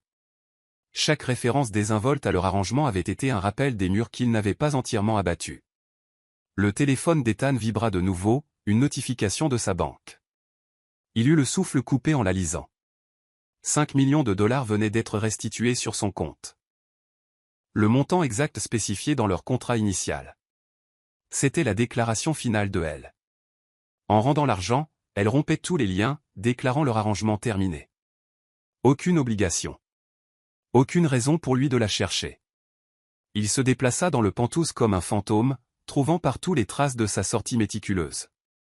La cuisine semblait vide sans sa tasse de café préférée. Le livre de cuisine qu'elle avait étudié pour apprendre ses préférences avait disparu du comptoir. Même les fleurs fraîches qu'elle gardait toujours sur la table de la salle à manger avaient été enlevées. Leur absence était un cri silencieux de son départ. Dans son bureau, il trouva une autre note, placée soigneusement sur leur contrat de mariage. « J'ai demandé à mon avocat d'entamer la procédure de divorce, » disait-elle. Le contrat a rempli son objectif. Liam est en bonne santé.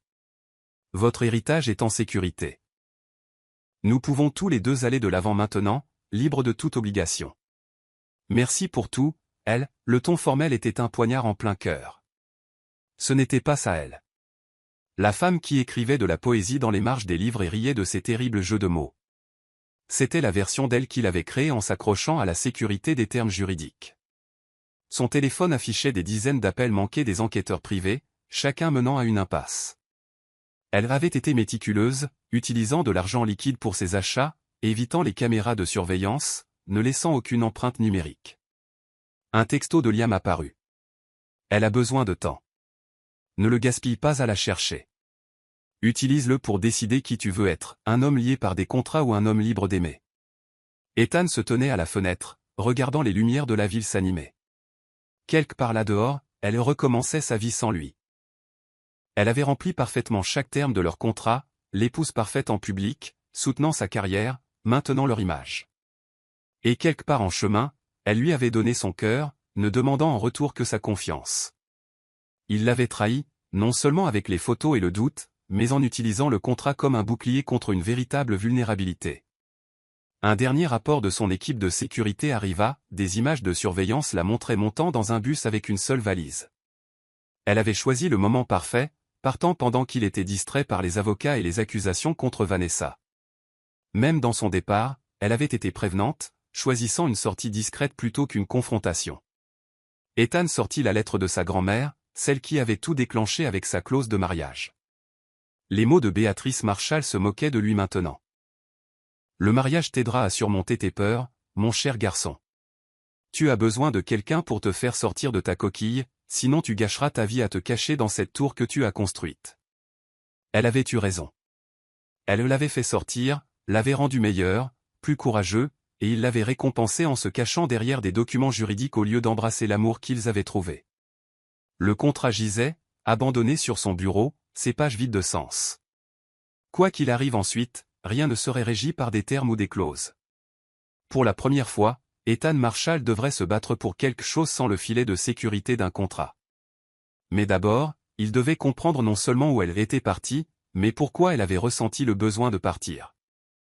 C'est seulement alors qu'il pourrait espérer lui prouver, ainsi qu'à lui-même, que leur amour était plus fort que le papier qui les avait réunis. Alors que la nuit tombait sur la ville, Ethan s'assit dans le bureau de elle, entouré des vestiges de leur vie commune, comprenant enfin que parfois, la plus grande distance ne se mesure pas en kilomètres, mais dans le fossé entre l'arrangement et l'authenticité, entre le contrat et l'amour. Chapitre 10, la recherche. Son anxiété sociale lui hurlait de rester dans le Penthouse, de laisser les enquêteurs privés s'occuper des recherches. Mais son cœur le propulsait en avant, le poussant à visiter chaque lieu qui avait une signification dans leur relation. Chaque endroit était une bataille entre ses peurs et son amour pour elle. Le restaurant italien, où ils avaient eu leur premier dîner public, où elle avait remarqué son anxiété et créé des signaux subtils pour l'aider à y faire face. Le maître d'hôtel se souvenait d'eux, mais n'avait pas vu elle. Vous étiez différent avec elle, monsieur Marshall, observa-t-il. Plus détendu, plus vous-même. L'aile de l'hôpital où Liam avait été soigné, maintenant vide des deux frères et sœurs. Les infirmières parlèrent chaleureusement du dévouement de elle envers son frère, et de l'implication inattendue d'Ethan dans les soins du garçon. Elle vous a rendu humain à nos yeux, dit doucement une infirmière. Pas seulement un nom sur une plaque de donateur. Chaque pas était un défi. Son bouclier habituel de richesse et de pouvoir ne signifiait rien ici. Il devait parler directement aux gens, surmonter son anxiété pour poser des questions, montrer sa vulnérabilité. La librairie où ils avaient passé d'innombrables soirées était son prochain arrêt. La propriétaire âgée, Madame Lynn, leva les yeux quand il entra, son sourire habituel s'effaçant légèrement. « Je me demandais quand vous viendriez, dit-elle. Le cœur d'Ethan fit un bond. « L'avez-vous vu » ? « Non, Madame Lynn contourna le comptoir, mais je connais elle. Cet endroit. Il signifie quelque chose pour vous deux. » Elle le conduisit à leur coin habituel, où deux fauteuils usés se faisaient face. Sur la petite table entre eux se trouvait un recueil de poésie familier, le même qu'ils lisaient la nuit de leur premier baiser. « Elle était ici hier, admit Madame Lynn. Elle a laissé ça en lieu sûr. A dit que quelqu'un pourrait venir le chercher. » Les mains d'Ethan tremblaient en ouvrant le livre. À l'intérieur, l'écriture soignée de elle remplissait les marges de notes et de réactions, mais c'est la dernière page qui attira son attention, une nouvelle entrée datée de la veille. L'amour ne se trouve pas dans les contrats ou les clauses, mais dans les espaces entre les mots, dans la confiance qui remplit les silences, dans le courage de croire en quelque chose qui ne peut être légalement lié. Je pensais que nous avions trouvé cet espace entre l'arrangement et l'authenticité. Je pensais que nous avions construit quelque chose de réel dans l'ombre de notre faux-semblant. Peut-être que je me suis trompé. Ou peut-être que, parfois, avoir raison ne suffit pas, elle vous aime, dit doucement Madame Lynn. C'est pourquoi ça lui fait si mal. Ethan s'effondra dans son fauteuil habituel, le livre serré contre sa poitrine. J'ai laissé mes peurs prendre le dessus sur mon cœur. J'ai continué à m'accrocher au contrat au lieu d'embrasser ce que nous étions vraiment devenus. Alors arrêtez de vous y accrocher, la voix de Madame Lynn était ferme. La elle que je connais n'a pas besoin de grands gestes ou de documents juridiques. Elle a besoin de vérité, de confiance et du courage d'aimer sans garantie. Un souvenir le frappa, quelque chose que elle avait dit des semaines auparavant sur ses rêves d'écriture. Quand la vie sera plus stable, avait-elle dit. Mais il y avait eu autre chose, à propos d'un endroit où elle faisait son meilleur travail. Son téléphone était sorti avant qu'il ne puisse se raviser. Il composa le numéro de Liam. Le garçon répondit à la première sonnerie. « Il t'a fallu du temps pour te souvenir de l'endroit d'écriture qu'elle a mentionné, » dit Liam. La voix d'Ethan était urgente. Celui où elle va pour réfléchir, pour créer. Où est-ce ? Liam resta silencieux un moment. Tu l'as vraiment blessé, tu sais ? Pas seulement avec les photos et le doute, mais avec la façon dont tu n'arrêtais pas de mentionner le contrat, de traiter votre amour comme un arrangement commercial même après qu'il soit devenu réel. Je sais, la voix d'Ethan se brisa. J'avais peur. L'aimer. Ça m'a rendu vulnérable d'une manière qu'aucun contrat ne pouvait protéger. Mais je préfère être vulnérable avec elle qu'en sécurité sans elle. Une autre longue pause. Puis, le phare de Montauk Point. Elle y va parfois. S'assoit sur les rochers en contrebas. Dit que les vagues l'aident à réfléchir. Ethan bougeait avant même que Liam ait fini de parler. Son anxiété à l'idée de quitter la ville était submergée par son besoin de la retrouver. Son chauffeur prépara la voiture en quelques minutes. Le trajet jusqu'à Montauk sembla une éternité. Ethan le passa à relire les notes de elle. Dans le recueil de poésie, voyant leur relation à travers ses yeux. Elle avait documenté leur évolution dans ses marges, de l'arrangement à l'attirance, puis à l'amour. Ces mots montraient une telle foi en lui, une telle croyance en ce qu'ils pouvaient devenir ensemble. Quand avait-il montré pour la dernière fois cette même foi en elle, en eux ? Le phare apparut à l'approche du coucher du soleil, son faisceau fendant déjà la pénombre grandissante. Les mains d'Ethan tremblaient alors qu'il sortait de la voiture, le vent de l'océan fouettant sa veste de costume. Son anxiété monta en flèche face à cet environnement inconnu, l'espace ouvert, les quelques touristes qui traînaient encore. Mais il se souvint comment elle lui serrait la main lors des événements publics, comment elle créait de l'espace pour qu'il puisse respirer sans attirer l'attention sur ses difficultés. Le chemin vers les rochers était escarpé et dangereux. Ethan descendit prudemment, se concentrant sur chaque pas au lieu de ses pensées qui s'emballaient. Près du bas, il s'arrêta. Elle était là. Elle était assise sur un rocher plat, ses boucles sombres dansant dans le vent alors qu'elle écrivait dans un carnet. Elle paraissait plus petite, plus vulnérable, mais toujours d'une beauté à couper le souffle dans la lumière déclinante. Les pieds d'Ethan avancèrent d'eux-mêmes. Une pierre se déroba sous sa chaussure, l'alertant de sa présence. Elle se tourna, ses yeux s'écarquillant de surprise. « Comment m'as-tu trouvé ?» « Je me suis souvenu, dit-il simplement. De tout ce que tu m'as dit, de chaque rêve que tu as partagé. Je me suis souvenu. » Elle se retourna vers l'océan, mais pas avant qu'il ne voie les larmes dans ses yeux. « Le contrat est terminé, Ethan. Tu n'as plus à faire semblant. » « Je ne fais pas semblant. » Il s'approcha, tout en lui laissant de l'espace. « Je ne suis pas ici à cause d'un contrat ou d'une obligation. Je suis ici parce que je t'aime, et que j'ai été un idiot. L'amour ne suffit pas parfois, » sa voix était à peine audible par-dessus les vagues, pas quand il n'y a pas de confiance. « Je te fais confiance. » La voix d'Ethan se brisa. « Je te fais plus confiance que je n'ai jamais fait confiance à personne, et j'ai passé chaque instant depuis ton départ à me le prouver. » Elle le regarda alors, le regarda vraiment. Remarqua son apparence débraillée, si différente de sa perfection habituelle. « Tu es sorti en ville, tu as parlé à des gens, tu as surmonté ton anxiété. Pour toi. » Il s'agenouilla à côté de son rocher, sans se soucier de son costume coûteux. « Parce que tu vaux chaque moment inconfortable, chaque crise de panique, chaque peur que j'ai dû affronter. Parce que t'aimer est plus important que n'importe quel contrat ou arrangement commercial. » Elle, sa main bougea comme pour le toucher, puis se rétracta. « Tu m'as blessé, Ethan. Pas seulement avec les photos, mais avec la facilité avec laquelle tu t'es retranché derrière le contrat, comme si ce que nous avions construit n'était pas assez réel en soi. »« Je sais, » murmura-t-il. « J'avais peur. T'aimer. Ça m'a fait ressentir des choses que je ne pouvais pas contrôler, contre lesquelles je ne pouvais pas me protéger. Le contrat était mon filet de sécurité, mais je ne veux plus de sécurité. Je veux du réel. Je te veux, toi. » Il sortit le recueil de poésie, ouvert sur sa dernière entrée. « Tu as raison. L'amour ne se trouve pas dans les contrats. Il se trouve dans la confiance, dans le courage, dans le fait de se choisir chaque jour malgré nos peurs. » Son doigt traça ces mots. « Tu ne t'es pas trompé sur ce que nous avons construit. C'est moi qui ai eu tort de continuer à me cacher derrière des termes juridiques au lieu de l'embrasser pleinement. » Le soleil se couchait maintenant, peignant l'océan de nuances d'or et de rose. Les larmes de elle captèrent la lumière en tombant.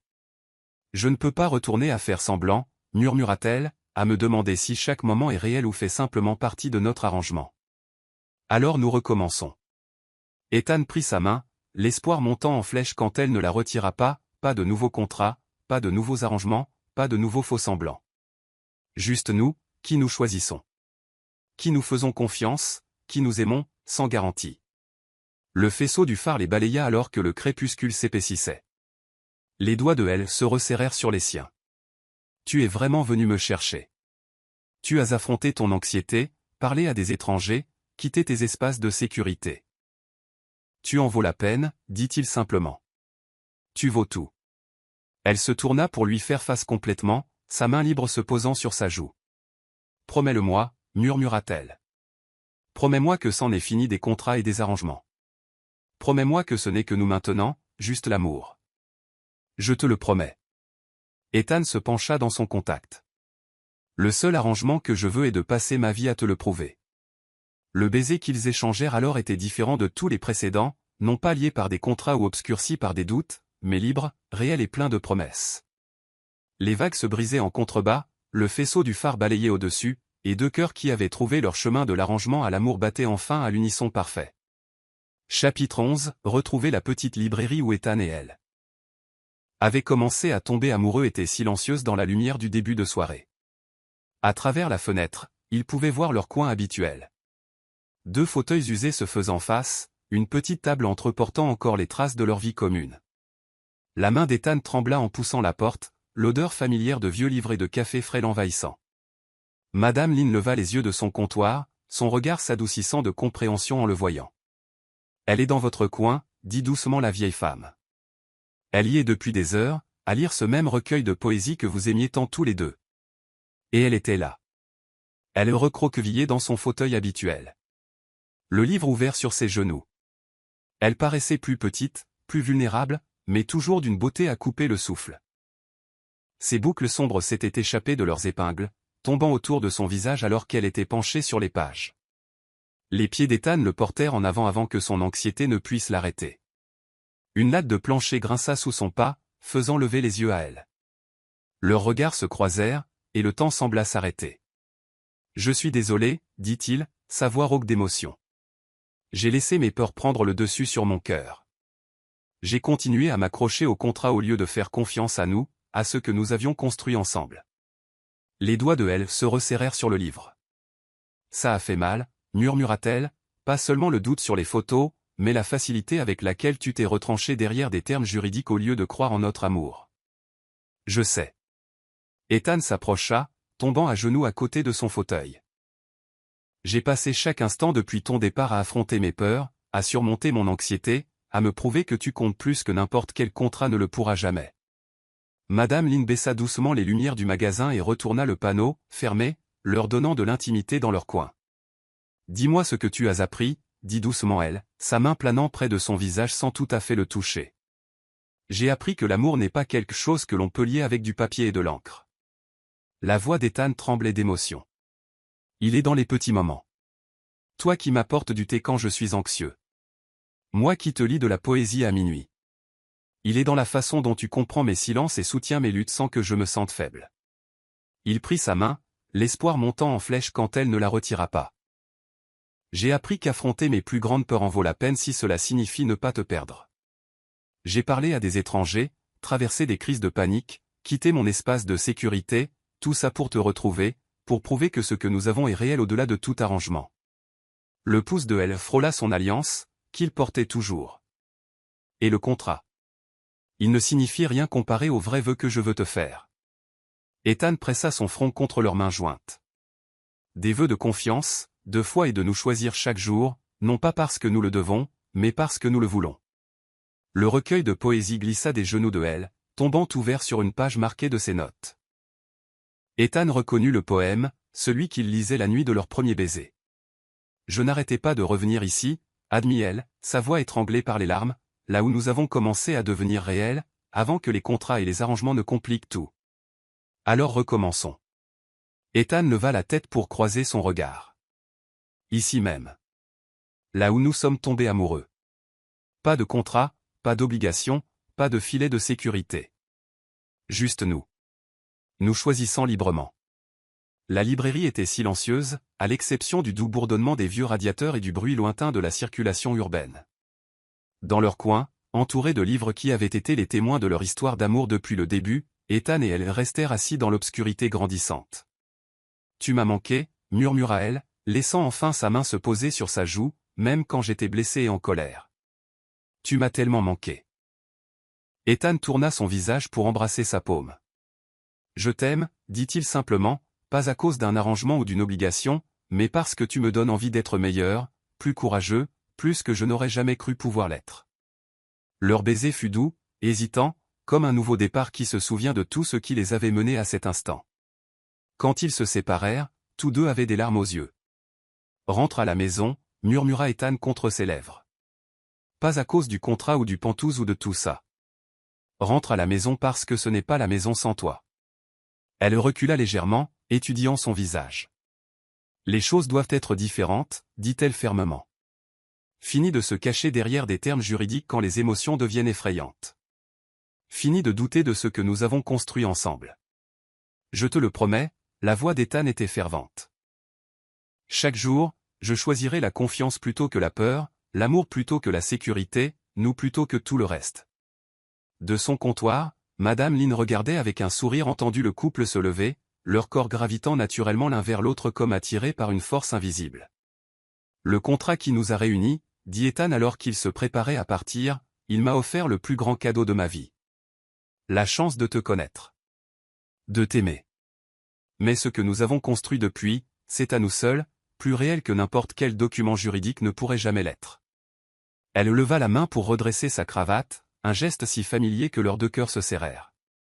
Ramène-moi à la maison, murmura-t-elle. Le trajet de retour aux Pentouses fut silencieux. Leurs mains jointes sur le siège entre eux. Chacun comprenait que ce n'était pas seulement une réunion, mais un nouveau départ. Une chance de construire quelque chose de purement basé sur l'amour et la confiance, sans le filet de sécurité des contrats. En entrant dans le Penthouse, Ethan conduisit elle à son bureau. Le contrat gisait sur le bureau où elle l'avait laissé. Sans hésitation, il le prit et le passa dans la déchiqueteuse. Plus de barrières, dit-il doucement. Fini de se cacher derrière des termes juridiques. Juste nous, juste l'amour, juste la vérité. Elle le serra contre elle, posant sa tête sur son cœur. Lis-moi une histoire, demanda-t-elle, comme tu le faisais avant que tout ne devienne compliqué. Ils s'installèrent dans leur position familière sur le canapé en cuir du bureau. Elle blottit contre Ethan tandis qu'il ouvrait le recueil de poésie qu'ils avaient ramené du magasin. Sa voix, stable maintenant sans aucune trace d'anxiété, remplit la pièce de mots d'amour et de dévotion. Dehors, les lumières de Manhattan scintillaient comme des étoiles, témoins de ce nouveau chapitre de leur histoire. Le contrat qui les avait réunis avait disparu, mais ce qui restait était plus fort. Un amour bâti sur le choix plutôt que sur l'obligation, sur la confiance plutôt que sur les termes, sur le courage d'être vulnérable plutôt que sur la sécurité des engagements légaux. Alors que minuit approchait, Ethan et elle restaient enlacés, leur cœur battant à l'unisson, leur avenir s'étendant devant eux, brillant de possibilités. Ils s'étaient trouvés grâce à un contrat, mais ils avaient choisi de rester ensemble par amour. Et au final, ce choix fit toute la différence. Chapitre 12, l'amour véritable. Le second mariage ne ressemblait en rien au premier. Au lieu du tribunal stérile, ils choisirent la librairie où leur amour avait éclos. Madame Lynn avait transformé l'espace en un havre d'intimité, avec des guirlandes lumineuses tendues entre les étagères et des fleurs ornant leur coin spécial. Ethan se tenait au milieu des livres qui avaient été les témoins de leur parcours, aucune trace d'anxiété dans sa posture. Ses yeux ne quittaient pas l'entrée, attendant le moment où elle apparaîtrait. Liam était assis au premier rang, entièrement rétabli et rayonnant, son carnet de croquis ouvert sur un dessin du couple heureux. Quand elle apparut entre les étagères, le souffle d'Ethan se coupa. Elle portait une simple robe blanche, ses boucles sombres ornées de petites fleurs, mais c'est son sourire qui la transforma en une créature éthérée. Ce n'était pas la mariée nerveuse de leur premier mariage. C'était une femme profondément amoureuse, marchant vers son avenir avec une certitude absolue. Leurs regards se croisèrent et se maintinrent alors qu'elle avançait vers lui. Plus de distance soigneusement entretenue, plus de façade professionnelle, juste deux personnes qui avaient trouvé leur chemin de l'arrangement à l'amour authentique. La première fois que nous nous sommes tenus ensemble comme ça, commença Ethan ses vœux, sa voix forte et claire, nous étions liés par un contrat. Aujourd'hui, je choisis de me lier avec quelque chose de bien plus fort, mon amour, ma confiance, ma dévotion totale envers toi. Tu m'as appris que la vraie force ne se trouve pas dans les documents juridiques ou les arrangements commerciaux, mais dans le courage d'être vulnérable avec quelqu'un que l'on aime. Des larmes brillaient dans les yeux de elle alors qu'elle prononçait ses propres vœux. Tu es venu me chercher quand j'étais perdu. Non pas parce qu'un contrat l'exigeait, mais parce que ton cœur t'a mené à moi. Je te promets d'être toujours ce foyer pour toi, l'endroit où tu peux être entièrement toi-même, où l'amour n'a pas besoin de garantie pour être réel. Quand Ethan souleva son voile, ses mains étaient stables et son regard ne vacilla jamais. Leur baiser était une promesse, dont les témoins n'étaient pas des documents juridiques, mais les personnes qui avaient vu leur histoire d'amour se dérouler, Madame Lynn, qui leur avait fourni leur sanctuaire, Liam, dont la maladie les avait réunis, Nora, qui avait soutenu leur parcours, et même Harold Winston, qui souriait comme un père fier. Lors de la petite réception qui suivit, tenue au milieu des livres bien-aimés, Ethan surprit tout le monde en prenant le micro sans la moindre trace de son anxiété sociale habituelle. La plupart des histoires d'amour commencent par une rencontre fortuite, une étincelle, dit-il en tenant la main de elle, la nôtre a commencé par un contrat, mais ce qui a grandi entre nous était quelque chose qu'aucun document juridique ne pourrait jamais contenir. Elle m'a appris que le véritable amour ne consiste pas en filet de sécurité ou en garantie. Il s'agit de se choisir chaque jour, de faire confiance malgré la peur, de croire en quelque chose de plus grand que soi. Elle se leva pour le rejoindre, les yeux brillants. Quelqu'un m'a dit un jour que l'amour ne se trouve pas dans les contrats ou les clauses, ajouta-t-elle, mais dans les espaces entre les mots, dans la confiance qui remplit les silences, dans le courage de croire en quelque chose qui ne peut être légalement lié. Nous avons trouvé cet espace ensemble, et je ne me suis jamais senti aussi libre. Plus tard cette nuit-là, dans leurs pantoufles surplombant la ville, Ethan serra elle contre lui alors qu'ils dansaient sur une musique douce. Les lumières de Manhattan scintillaient en contrebas, mais aucun des deux ne les remarqua, perdus l'un dans l'autre. Fini les contrats, murmura Ethan contre ses cheveux. Juste nous, juste l'amour. Pour toujours, acquiesça elle. En levant la main pour toucher son visage. Dans son bureau à l'autre bout de la ville, Vanessa regardait les pages mondaines remplies de photos de leur second mariage, mais au lieu de l'amertume, elle ressentit quelque chose d'inattendu, l'acceptation. Ces tentatives de destruction n'avaient fait que renforcer leur amour, prouvant que les vraies connexions ne pouvaient être brisées par la manipulation ou le doute. Le cadeau de mariage de Liam était accroché dans leur chambre, un magnifique croquis d'Ethan et elle dans leur coin de librairie, entouré des livres qui avaient été les témoins de leur parcours de l'arrangement à l'amour. En dessous, il avait écrit une simple vérité, certains contrats lient avec du papier, mais les liens les plus forts s'écrivent sur le cœur. Alors que la nuit s'épaississait, Ethan et elle se tenaient à leur fenêtre, regardant la ville en contrebas. Plus de faux-semblants, plus de dissimulation derrière des termes juridiques, juste deux personnes qui s'étaient trouvées grâce à un arrangement, mais qui avaient choisi de rester ensemble par amour. « Lis-moi une histoire », demanda doucement elle, touchant le recueil de poésie qu'ils avaient ramené de la librairie. Ethan ouvrit à leur poème préféré, celui qu'ils lisaient la nuit de leur premier baiser. Mais avant de commencer, il regarda sa femme, la regarda vraiment, et sourit. « Je t'aime, dit-il simplement. Pas à cause d'un contrat, mais parce que tu rends mon monde infiniment meilleur juste par ta présence. Je t'aime aussi, répondit-elle en se blottissant contre lui, parce que tu as eu le courage de choisir l'amour plutôt que la peur, la confiance plutôt que le doute, nous plutôt que tout le reste. Et alors que la voix d'Ethan remplissait leur maison de poésie, tous deux savaient que leur histoire avait bouclé la boucle. Le contrat qui les avait réunis gisait, oublié, remplacé par quelque chose de bien plus puissant, un amour qui avait grandi dans les espaces entre l'arrangement et l'authenticité, une connexion qui n'avait besoin d'aucun lien juridique pour être réelle.